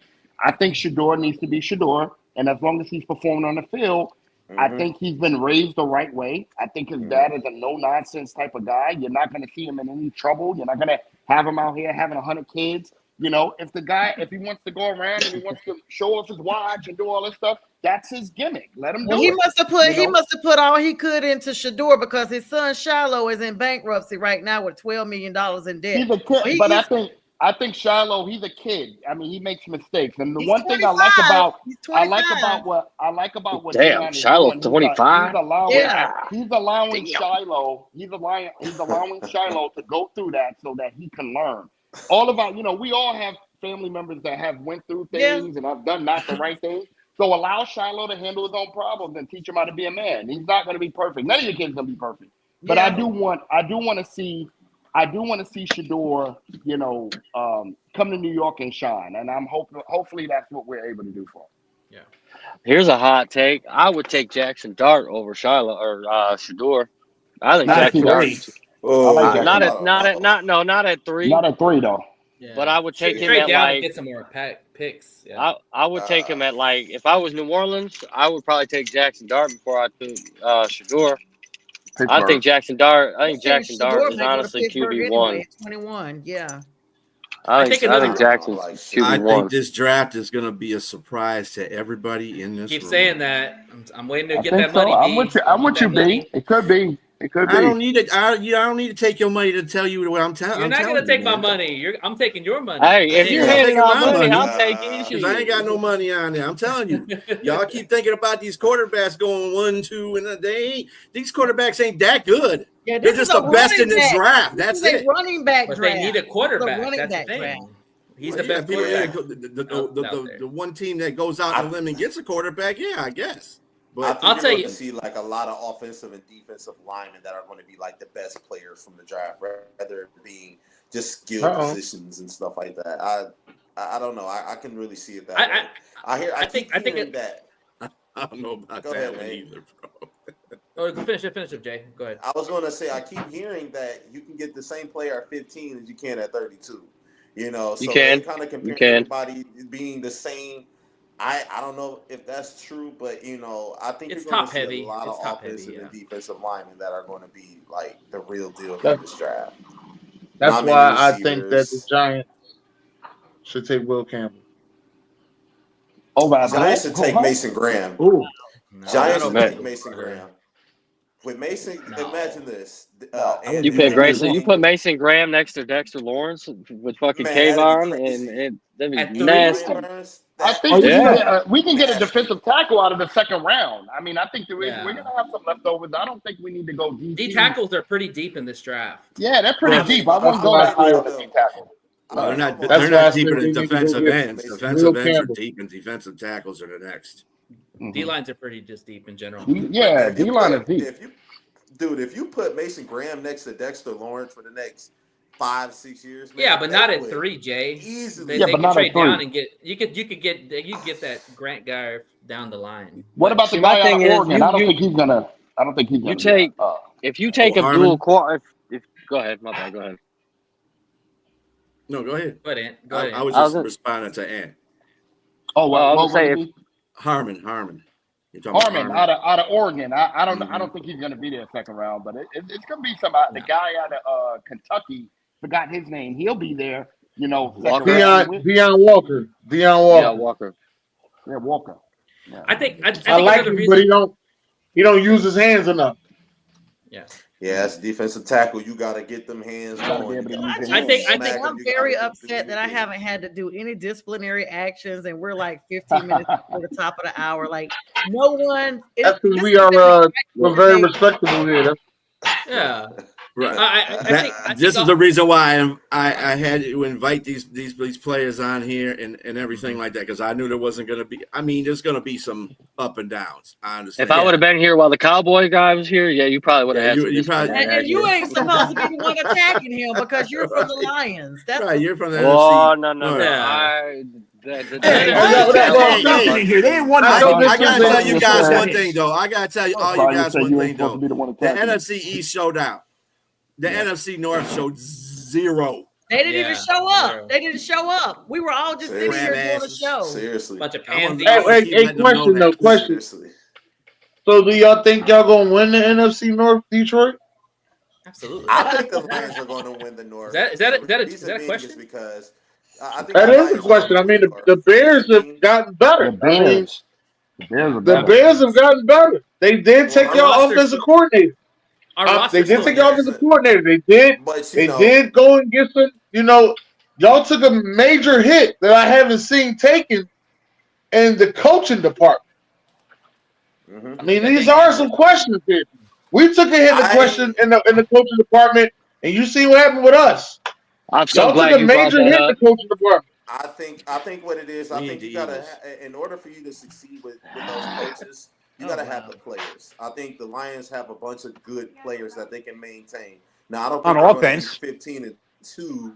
I don't think they're going to be 15-2 like last year, but I think they can win 11 games. They can win a 12. That's the ceiling, 11, 12 games, if you ask me.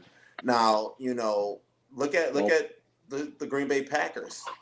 The Green Bay Packers, everybody's still what have they done? The boogeyman or whatever. They didn't show up last week, but Robert Bertina's been talking the whole show. So where was he? That's what they do. They hide behind the screen. They don't want to get on. They don't want to get on. Cyber keyboard bullies. He's been talking the whole show, Sonya. Yes, it didn't show up last week. Like, dude, get off of here. Your comments. Can I say something about the coaching thing? As soon as you're done, whenever you're done. Well, yeah, I was just going to say, I think the Bears, obviously, we know they gotten better. They added to the offensive line their biggest weakness, helping Caleb Williams kind of stand up, right? We're getting a bunch of good offensive linemen, but now you're going to get to see exactly how much he sucks because he's going to have a good offensive line. And I think he's a bust. I think he's a bust. That's a right there with you, Philly fan. Minnesota, I think Minnesota is always going to be like a thorn in the side, and they can always contend for the division. But at the end of every season, they start to crumble. Now you're walking into the season with a J.J. McCarthy that really hasn't taken any snaps coming off of injuries. I don't know if he's going to be able to run that offense and be as effective as Sam Darnold. They're going to take their lumps early. So I do think the Lions can win a division. And, even if they don't win the division, Dan Campbell say all we have to do is make it to the playoffs. You make it to the playoffs, we'll take it from there. The whole goal is just making it to the playoffs so you can make a run at the Super Bowl. Go ahead, Dede. All right, so one of the Philly guys was talking about how you guys lost both your coordinators, 2 years ago, 3 years ago, and you guys took a dip the following year. A lot of Lions fans need to be ready and prepare for that. Statistics shows that your team generally does not play the same the next year. Like we're still going to be good, but we're not going to be nowhere near as good as we were these past 2 years. You don't have 4 wins, 4-win Lions. The whole win 11, 12 games thing. Man, I don't have us winning that many games. I got us winning. Maybe I got you winning 12, and I'll tell you why. And I tell you, he never gets enough credit. Goff is a winner. Goff knows how to win games, and you can say whatever you want. When they got rid of him over in LA, I was like, that's a mistake. I mean, I understand that they sold out and they wound up winning a Super Bowl. They bought the Super Bowl, and they haven't really been able to do the same since then. But Goff is a winner, and I feel like that he's able to win you guys like 2 or 3 games that you guys aren't supposed to win. And by doing that, that's why I think you guys get up to 12 and possibly 13. I feel like 13's going to be the line this year on who's going to be able to get to the who's going to host the NFC Championship game. So when you Jamie, who did you say? Jay, who did you say was a bust, Jamie? I thought I heard something crazy. Caleb Williams. Who did you say was a bust? Caleb Williams. Oh, no way. Then we might have to make a bet to that, Jamie. We might have to make a bet. I'm a big Caleb Williams fan. Caleb Williams fan. We might make a bet. And that's okay. What I want to let me ask a question about to either one of you Philly guys. When you did lose your offensive coordinators the year that you had a down year, did you promote them from within, or did you just grab them off the street? Off the street. So from within, both of them. It wasn't really from within, but it wasn't quite. They off grabbed the them out of street either. Walmart. Yeah, we got our defensive coordinator from Chicago, and then we had the quarterbacks coach who dealt with James Lyle for the offensive coordinator. They let Big Dom pick him out. Yeah, they didn't quite. Now, let me tell you the reason why I think it's still going to work with the Lions in this. Shepard was under AG's tutelage, and I'm going to tell you something right now. AG is a great coach. He's a great head coach. He's not the greatest defensive coordinator, but Shepard is under him, and Shepard, I think, is going to be a better defensive coordinator. He knows the defense. Oh, yeah. He's a linebacker. He was a linebacker. Mm-hmm. Then you got the guy that taught BJ what he knows in John Morton. So, I mean, are you really taking a hit on offense? I mean, you might have a little razzle-dazzle that you might not have next year. But at the same time, we have a great running game. A one-two punch. Then y'all lose. Y'all lost like 11 coaches, right? I'm not mistaken. 11 coaches. But hold on. We lost a lot. A lot of people. Okay, Nate wants to speak. Guys. Yeah. Nate's wanting to speak. Let me moderate a little bit. I want to add on to what B said, because none of y'all are talking about this, and you want to compare the Eagles and how they lost their coordinators at 1 year. I would argue that the Lions have more talent on the offense when they lost their coordinator than the Eagles had when they lost their coordinator. True. And the defensive side, we were still bad. So I mean, if Shepard's good, great. You know, that's an added bonus. But offensively, we still got all our dudes. We're bringing back all our starters except for maybe one guard. So, and I know you're shaking your head, but you know it's true. And what world did y'all have more talent? Where in what world do y'all have more talent than us? O-line, running backs, receivers, tight ends. You want me to keep going? What receivers would have asked? Receivers would have asked. No. We definitely know. I'm with the Philly guy on this. We definitely do not have more talent in the receiver room than they had. Not more Offensive line and running back, I'll give you a wash. Offensive line and running back, I'll give you a wash. Wash? They got you in running back, bro. They do. What you had in 2022, Come on, they had you in that. Come on. Yeah, in 22. Like I said, I'll give you. Okay, 2022. Yeah, okay, you're right. You won a running back. The thing is that quarterback. No. All right, in 22 though. In 22 though, we did go. 22. We had an All-Pro quarterback. We had an All-Pro quarterback, and we lost. And really, you could even say that our quarterback outplayed Patrick Mahomes in that game. You know, he always outplayed Patrick Mahomes. That's my tribal chief. My tribal chief always outplays Patrick Mahomes. So, but 23, you know, in 23, I mean, again, we had a lot of other stuff going on, and I'll go back to say we had those 3 games in 11 days. And that, you know, that San Francisco game, we wound up being 2 beat up. And that's what happens when you guys are like when they were playing at like 80% and San Francisco was playing at 100%. Those collisions looked bad. They hurt, you know, and they hurt the Eagles for the rest of the season. And they weren't able to recover, along with some of the internal strife that was happening. That being said, we still were able to make the playoffs. We still wound up going 10-1 to start the season, and was able to get us into the playoffs because of that.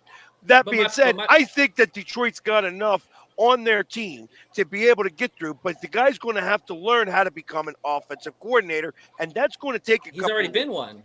But I understand, but it's like you're going to have to learn your personnel and stuff like that in real games, and I think that that's going to take a couple of weeks. That being said, I still got you guys going to be first or second in the conference, and we're going to be fighting for it at the NFC Championship game. I'm not hating on the Lions, but I'm not 100% giving them that division. That's all I'm saying. Not hating on them. Who's better? Who's better than us? Who's better than us? No, I don't think that anybody's better. That's why you got to play the games each week. That's all I'm saying. I'm not saying anybody's better, but one or two dumbass mistakes would be like, and you'll be sitting here with a rant like I did against the Atlanta Falcons week 2. All right, I'm just letting you know. It's 1 or 2 dumb mistakes to behave you like that. And Tampa Bay. You know something? I've been talking. We can't beat Tampa. Listen, we can't beat Tampa Bay, Bishop. I ain't even gonna say this. I'm trying to figure that one out. Yeah. We can't beat them. Atlanta can beat Tampa Bay. And I know the Washington fans left. What the hell? I'm gonna be honest with y'all. As soon as Washington beat Tampa Bay, I said, "Oh, they done fucked up now. They gave us the joint. They done fucked up." That's what I said. That's what they done fucked up. Wow. You know something really quick? I'm just going to say this. I am a little bit concerned how Johnny Moore is going to run the offense, but I know he's competent in running the offense. He's done it before.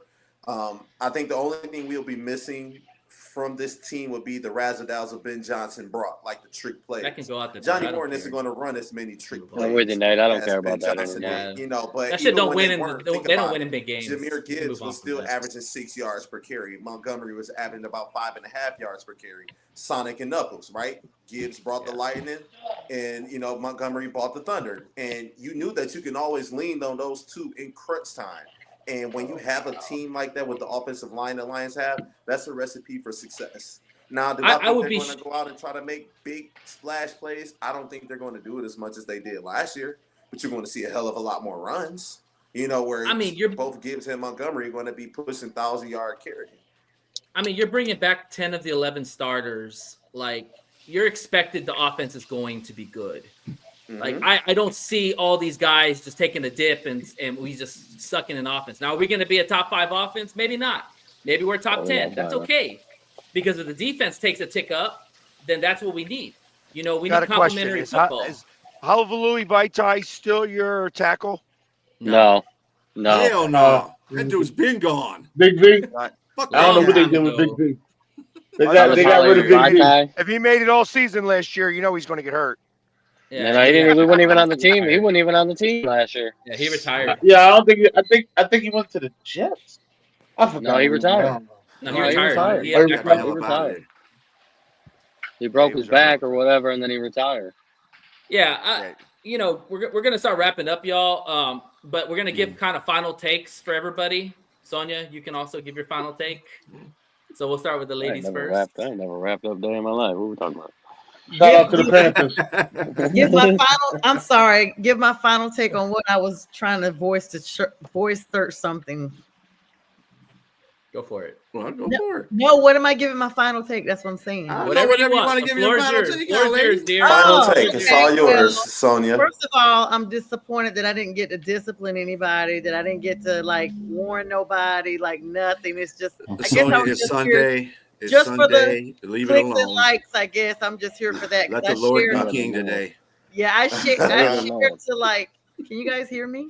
Yes, we can hear you. I'm being talked over. That's why I'm wondering. Okay, don't get muted. We're trying to give you a chance to discipline somebody. No, this is the discipline thing. Just got us. That's all. Anyway. I know. I don't want to discipline nobody. Listen, I was. I guess I'm just here because I shared 40 pages. This was a great show. I definitely think this is a show we should revisit again once the season starts and we see where everybody actually is.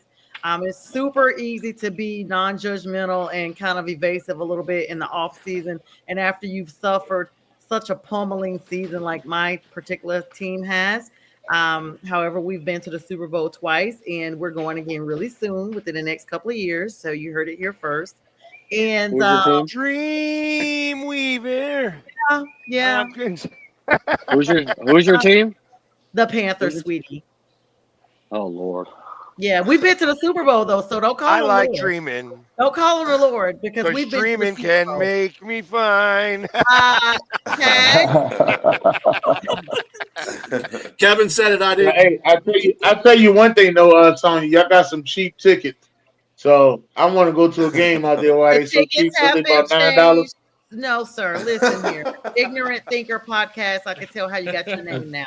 Listen, you know it. You know it. Prices have changed. I'm a PSL owner, and the prices have changed. Don't ask me why. Now that part I don't know why. However, just get ready. Bryce is a little bit more solid than he was at the end of the season. To be honest, to be non-biased, you guys all have to agree. Played a lot better. We were cheated against the chefs and the refs in that Kansas City game. They should have lost that game. Everybody, the officials came back later and was like, "Oh, that was a catch. That was the game." And we were cheated, but it's the chefs and the refs. So with that being said, going against the defendants, I'm sorry, Sonia. We don't know what that is. If you want to beat Kansas City, we give you the blueprint because we don't really know what that is to be cheated.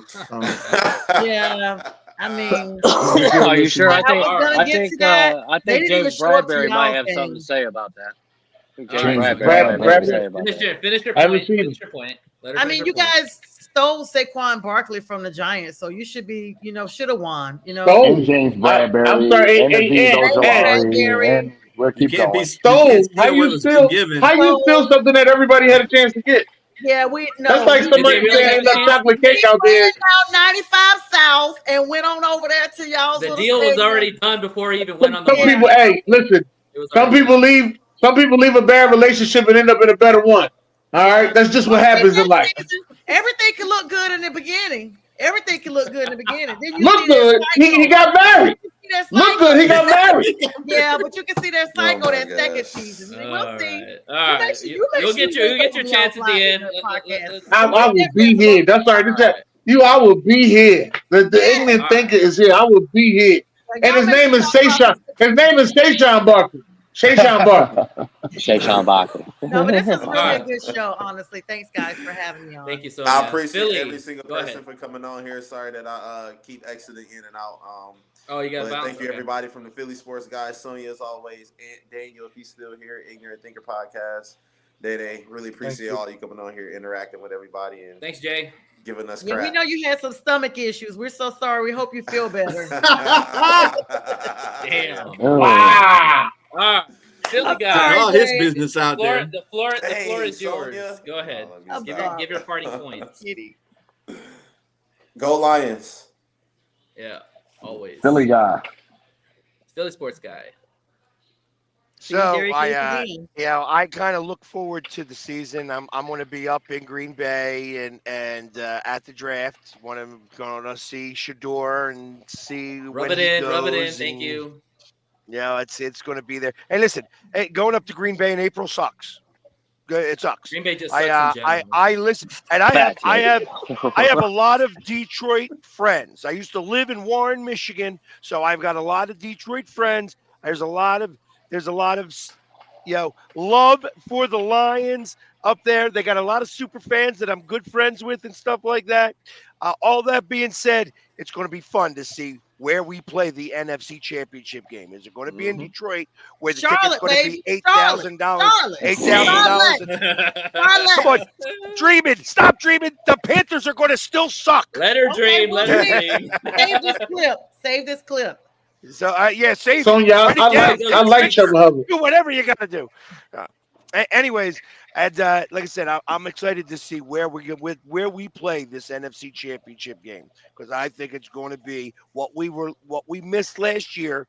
It's going to be Detroit and Philly to go to the Super Bowl. I thought that was going to be the Super Bowl this year, really, that whoever won that NFC Championship game, that it was going to be a better game than the actual Super Bowl. And I was right about the actual Super Bowl, because I knew we were going to crush them. There was just so much that I knew that they just were not ready to be on the same field as us.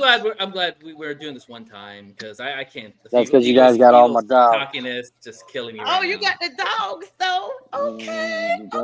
I'm in the A. Fern is So in am I. the A. They So probably am I. will draft another. They probably will draft you another in the dog. A, I think Taylor? Malachi Starks will be available. I live in Paulding. Oh, I'm out by the airport. You see, I got my Brave shirt on. Hello. Man, we can't talk about him right now. It's tough watching. Yeah, those we guys can't, right but now. we will. Y'all get some torpedo bats. Y'all be all right. Get some torpedo bats. Shout out Pegs. Thank you for coming on the show. You're always welcome back. Yes. We'll definitely have you on when the Ignorant Podcast guy. When we play. His name is Dennis. Oh, Dennis. Dennis. Put Dennis on there. I keep saying Ignorant. We'll have you on for sure when the Lions play the Philadelphia Eagles, so we'll be able to do the banter when that game happens. Hopefully, I could join Big J and go to the game around that time. Hopefully, I can. That'd be cool. I should be able to though. Yeah. Hopefully, I don't get stuck at work. Where you I'll live, stick with it, Ignorant Philly. Podcast? You in Philly? Dennis. Yes, I'm in Philly, but I visit Atlanta a lot. Now I'm I'm talking not about. from Atlanta, boo. I told you I'm from North I Carolina. know you from Charlotte. I know. I heard you. No, You I'm from not Charlotte. even from Charlotte. But I'm from Fayetteville, Lumberton, but I'm from North Carolina. Oh, Don't be but trying to say Philly. I visit Atlanta a lot. All right. Ant, go ahead, Ant. The floor is yours, bud. Your final points. Listen, Giants, we got a long way to go, but I'm here for the journey. I'll always be loyal to my team. Hopefully we make the right decisions. You know, it's going to be a tough division. I mean, we've already got the NFC Championship already mapped out according to PAG. So, you know, buy your tickets now. So, you know, I would hate to be a team that surprises everybody, but I would love to. So, and that being said, go Giants. Also, No. Oh, we doing college teams? That'll get you booted. Matter of fact, I don't think I should right do that. off. Team up north. I don't think I should do my college team. The defending national champion Ohio State Buckeyes. With one have loss. Yeah, I knew I. Hey, you know what, Ant? I knew I didn't like you. Who was that against one the loss team to? up north. We have a vendetta against the team up north. That's right. And I make sure, B. Striller, Uranus. we run a separate show when we head up to Ann Arbor and finally take command I'd rather see Tennessee. of that rivalry. So I'll Can't make wait for sure that I'll be one. on that show. So go Bucks. Go Giants. I appreciate All right, you guys man. having me on. Thank you. Thanks, Fern. Thanks, cousin. And just Day to let Day. you in, I know he's a little late, Andrew. but Andrew he is a Dallas Cowboy fan as well. I'm sorry you Oh, couldn't be here with Tip, but here go the there you party. Here we go. Late to the Here go party. the church money. Hey, I'm late, but at least I'm here. All right, Andrew. Well, let me go to the other guys, and then we'll come back to you. Day Day. Thanks for coming on the show. And any parting thoughts or any thoughts for Hey guys, yourself? before you do that, I'm gonna go ahead and take off. I have some things All right, to do. Ant. I appreciate you Ant. guys. You're good, Ant. Congrats Thanks for to coming on, y'all. brother. You're welcome. Congrats You're welcome to the back, Eagles. man. I appreciate it. I'll be back on. See you Congrats to the soon, Eagles. Fern. Much respect. Bye, Thank you, cousin. Simon. Yeah, Thank same you, here, brother. guys. I got to get rolling. I got to take this makeup Okay. off. Yeah, y'all. All right, Yes, Welcome. I know your Okay. face is itching. See you later, Bye-bye. Pags. Bye-bye. All right. See you Later, guys. y'all. All right, Thank Pags. you. Ant, thanks for being on. And now there was All right. six. Do y'all Like still a need horror me here to movie. referee or no? What's You're happening? good. It's up to I'll you. just You can sit here. stay. Oh, can you bounce. want to Yeah, go you're good. to? You want to No, bounce I'll to? stay. All right. Mediator Who's wants next? to Day bounce. Day. You don't have to stay, Sonia, and look like that. Come on I'm now. happy. You see the smile. No, okay. All right. Go ahead, Day Day. I appreciate y'all letting me come on. I Yeah. know I joined a Thanks for little coming late. on. I'm ready for the season to start. I'm ready for this draft. I'm ready for the off season to be over. I'm tired of all these silly rumors. Yeah. I'm tired of the off season, man. People talk really, really crazy. Oh, this is gonna happen and this is gonna happen. Man, we as fans, we really don't know anything. We really don't. But that's what makes it fun, man, to get out here and talk. Well, we think this could happen and this guy's gonna be this. But when it comes Yeah. down to it, man, we really don't know jack shit. We're just like the guys on TV. They don't really know nothing, man. But this is what makes it fun. I appreciate coming in here, chopping it up with you guys. Yeah. I seen the Dallas fan. He left. He don't want no smoke. A lot of Dallas fans don't want no smoke with me because I've been known to light him up a few times because I think Dak is ass, beyond ass.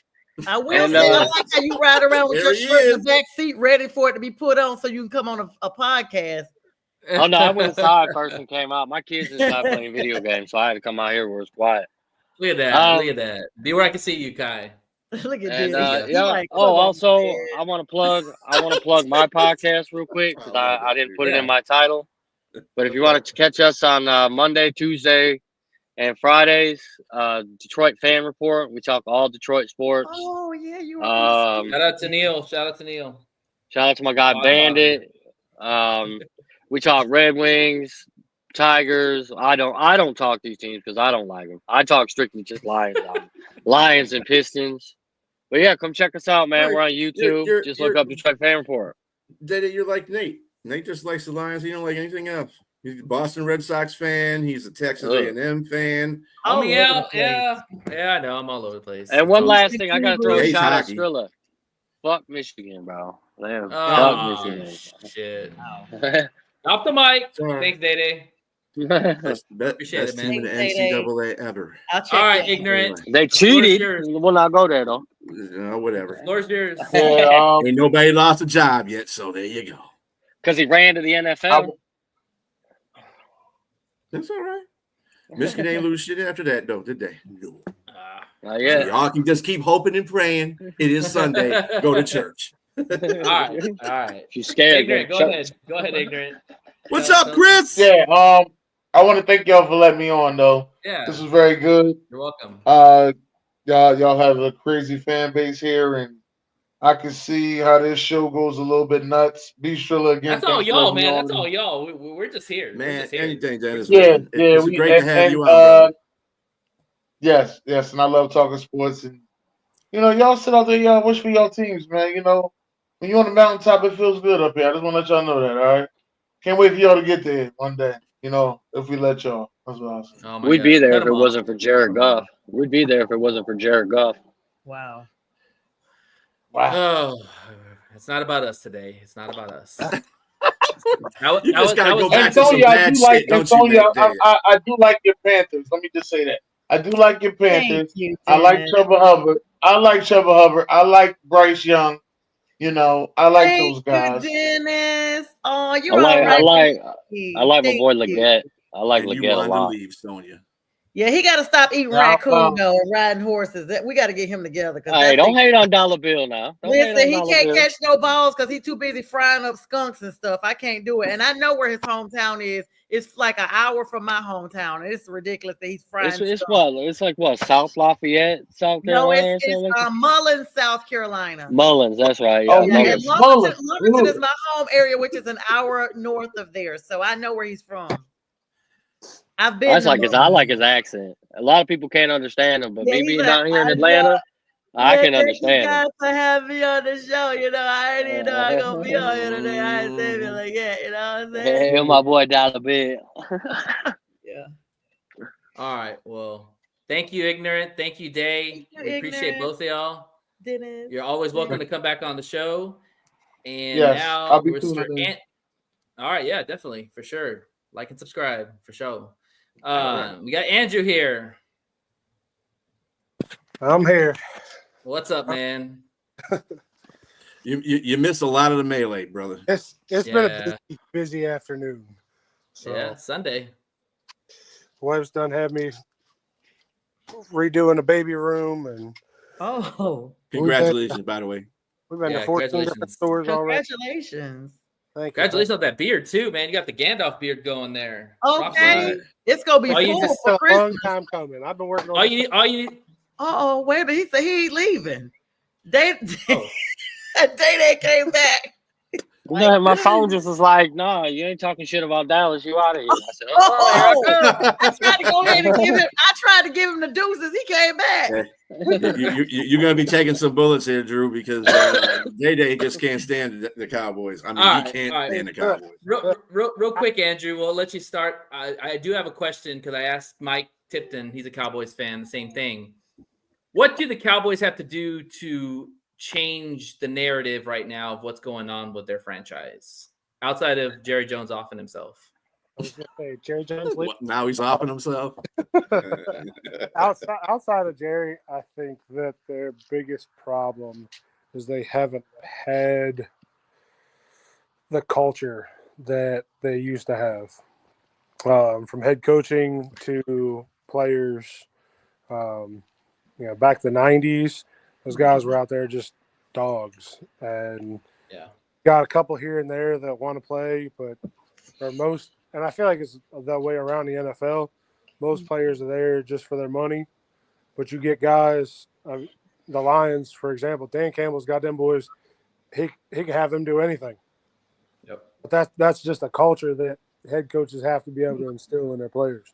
Mm-hmm. So, outside of Jerry, I think there's got to change. But my bad. All right, Dede. You sure? What do you got to say to the Cowboy fan?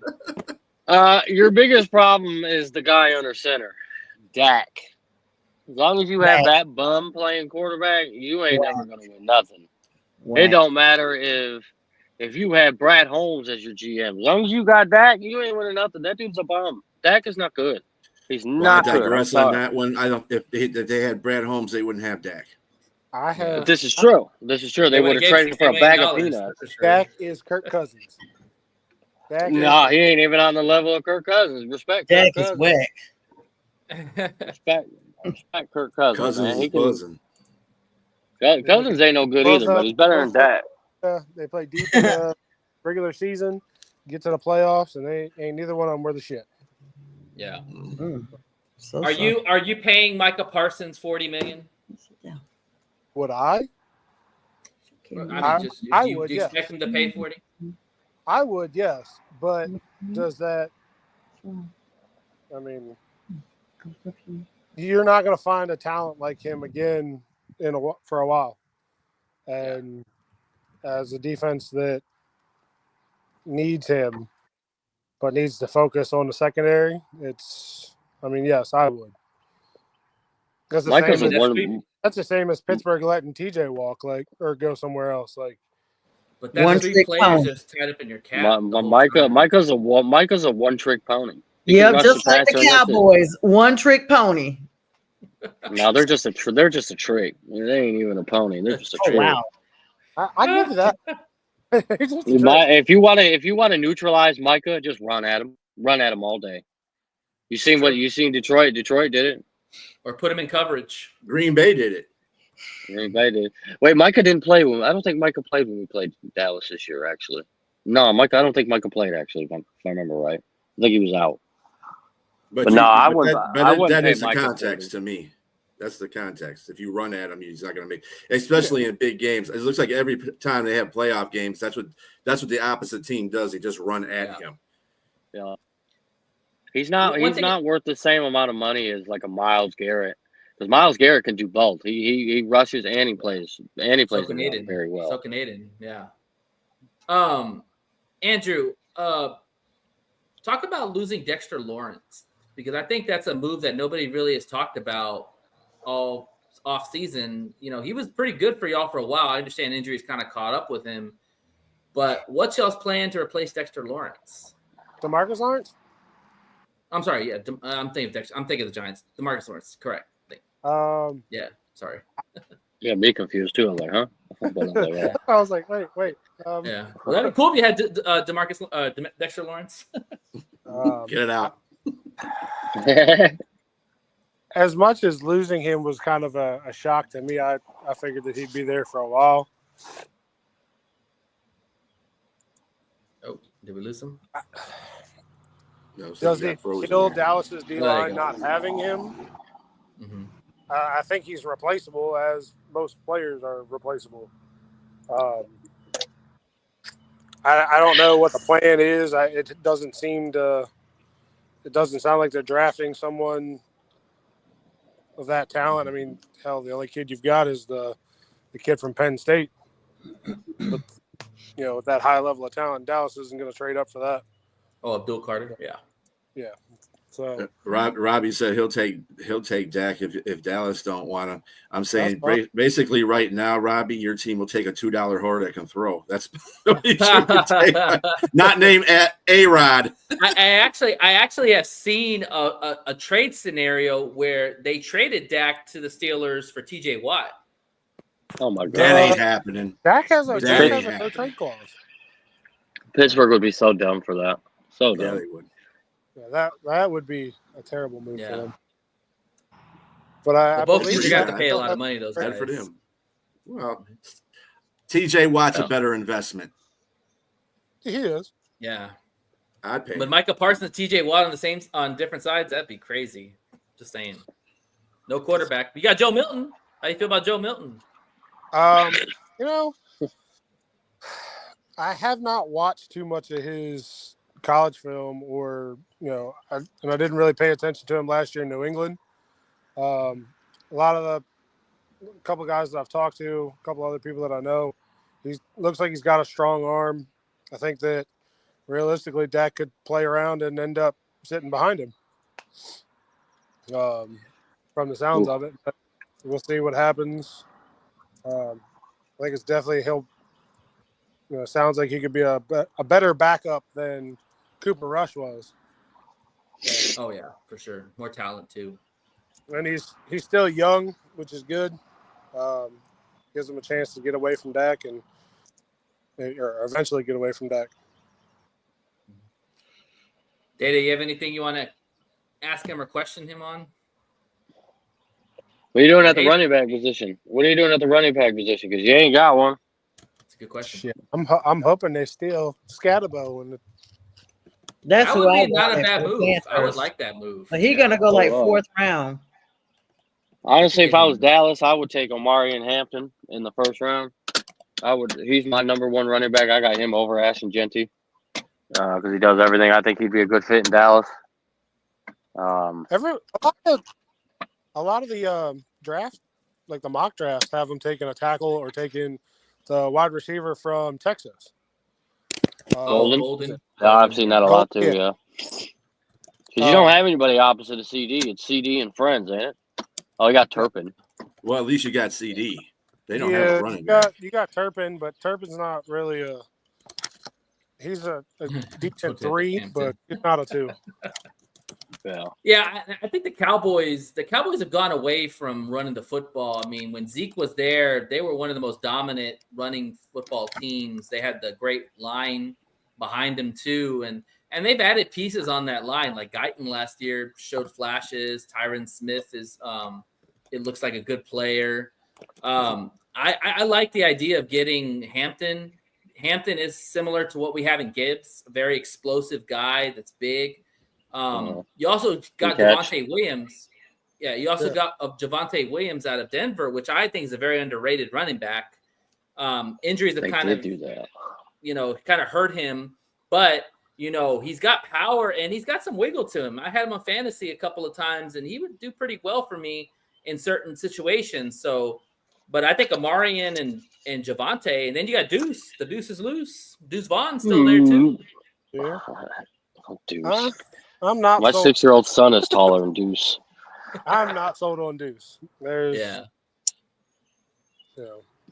I think Deuce was only drafted by Dallas because isn't the Dallas running backs coach? Yeah, his father has ties to the organization. Yeah. I thought so. More of a nostalgic pick. All right. Well, it seems like everybody's kind of run out of things to say, so I'm going to stop talking, and we're going to go ahead and wrap this thing up. So I'm going to let everybody go, and me and B are going to finish it up. Just do our little signs off and everything. Day, thank you very much for coming on the show. Yes, you're sir. welcome to come on again. Shout out to Neil, too, the Podfather. I call him because he pretty much got everybody kind of started in some kind of podcasting aspects. Pretty much. I know him. I'm going to have to see who he is. Yeah. Check out Detroit Fan Report. That's where I came from. Check it out. Yeah, exactly. Yep. And Andrew, thank you very much for coming on. It's never too late than never. So I'm glad you came on. We appreciate it. We'll have to get you on again because we are going to play y'all. It will be in Detroit. So we will love to have you on when we play y'all in the season. All right. It's about time. It's about time Dallas comes to Detroit because I feel like that Detroit goes to Dallas every year, bro. Every Baltimore. Fucking year. I feel like the last time the Lions came to Dallas. The last time that Dallas played in Detroit, get ready. Guess who the quarterback was? Jeff Driscoll. That's all you need to know. Holy shit, bro. Moving on. Jeez. So thank you, Day. Good night to you, and thank you to you, Andrew. I'm going to remove both of you guys. Have a good day. And I'm just, I just saw your message. I tried. I didn't know, guys. I'm so sorry. No, you're good. You're good. Thank you, Sonia, so much for everything. Awesome as always. I love you bringing the juice and the fire. Had to light some fire into some of these guys' asses because, like, we were kind of playing a little limp for the show for a little bit. And then we had to get it up, get that blue chew going. 148 comments. 148 comments, and this has been shared to like 60 pages. So we probably got a lot of views. So lots of fun as always. Thanks for always having me on. Yeah. I'm always available. And, you guys. And guess what? Guess what next week is? The NFC South and the mock draft too. It's the South on Easter. You guys are doing we're doing mock draft. Are we going on Friday or Sunday?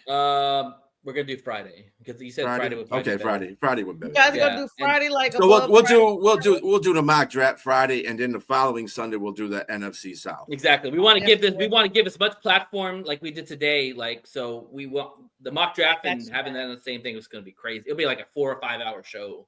Oh yes, I'm doing a live draft when it happens too. So whatever you guys will link up and we'll get it done. Thank you guys so much. Yeah, have a good night. Have a good night, Go Panthers. Thanks. Get well, Lawson. Say thank you, Uncle B. Yeah. Oh yeah. Get well, Lawson. Thanks, guys. I'm trying to leave and it's not letting me. Okay, let me hit leave again. Get out. No. Woo! What a show! What a show, B. Like.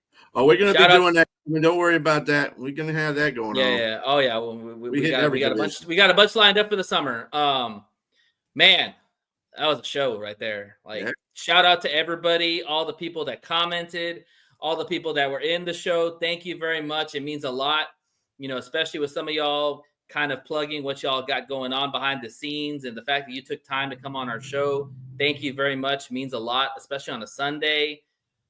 Man, I'm exhausted, B. That was a lot. And thank you for Brent Brent's always there. Brent's always on Brent's a G, something that man. we got going Brent's on. a Yeah, G. he's a G. We love Brent. Yeah. Robbie, obviously, all the time. And Kevin came on here and commented. Good job, Shout Kevin. out, Kevin. Love you, Yeah. man. Yeah. We also got Chris Peoples came on here. You know, our baseball guy from on Wednesdays. He came on here and gave a shout out. That's Day, one of Day's buddies too, from that same Detroit sports report. We also had who else we had up here?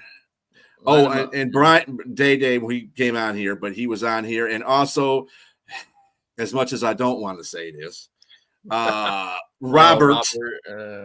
Robert, thank you for being on here and giving. I'll give him I'll give him the credit. Giants in Dallas hell. Yeah, I'll give him credit. He kind of amped the people up. He started amping up people, so I'll give him that. You know, even though he's a Whacker fan. Yeah, and Dennis Cockerham and the Trailer Park Country Band. Appreciate you having. I know you're one of Sonia's kicks. So thank you for supporting us too, brother. And just about everybody else, I think I just mentioned everybody. So Marcus Betts too. Marcus Betts, thanks for coming on, brother. Appreciate you. Like I said, we had a whole bunch of people in the comment section. You blew the comment section up. Hey, I'm sorry. I know Nate might have a little bit of whiplash on this, but NFC East rules right now. You guys were awesome. So I think Tip. They set the bar. They set the bar very high. Set the bar up there. Everybody else. We have a division, so everybody better show out. So when this gets out, get it to your people that are in these divisions. So when we announce your division debate, you are here to show up. Yes, please like and subscribe to our show. We're on YouTube, X, Twitter. I mean, we got it all going. And on top of that, next week, like we're talking, is going to be our mock draft. We're gonna have a live mock draft, and we haven't figured out the details yet. But we know that me, B, and Jay will be on, and we're debating on. We're gonna add more people on. We're gonna see. But yeah, we're gonna start working on my mock draft tonight. Yeah, it's gonna be fun. More likely probably be Friday because of the fact is that Sunday is Easter, so we want to honor that day for everybody, and so probably Friday is more likely. TBD on the time. B will we'll discuss it, and B will put out the promos like he always does. Yeah, man, awesome, Kevin. Yeah, you gotta do a mock. Kevin loves mocks. He loves mocks. Okay, you got to. Anybody who comes on the show has to do a mock. That's the rule. You can't escape it. All right. I don't got any more else to say. B, any final thoughts for you at all?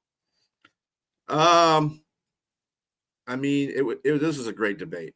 I like to hear from we tried not to get the Lions involved in situations. But exactly. We did a really good job. It's just that when they poked us, we came out. But then the first thing that came out, the Packer fans started bashing everybody. And then Robbie came out here and was bashing folks. And Kevin came out here. So I mean, it was just a bash fest after that. So I guess we had to be involved sooner or later. But yeah. All right, y'all. Well, 420. Oh wow. That's another reason why we're not doing it on that day, because it's 420 and the day of the Lord. So wow. Yeah, see? That's crazy. All right. We'll get your best one. Yeah, I don't know about simple, man. I'm stretching on mine, but we'll see. All right, y'all. Well, we're gonna go ahead and sign off. It's been great. Thank you again for all the views. Thank you for all the comments. Thank you for tuning in with us. It was awesome. Thank you to everybody who was a part of it. Thank you, Sonia. As always, you're great. Awesome. I'm glad. As always, fuck the Whackers, fuck the Vikings, fuck the Bears. We are out. Have a good evening. Peace.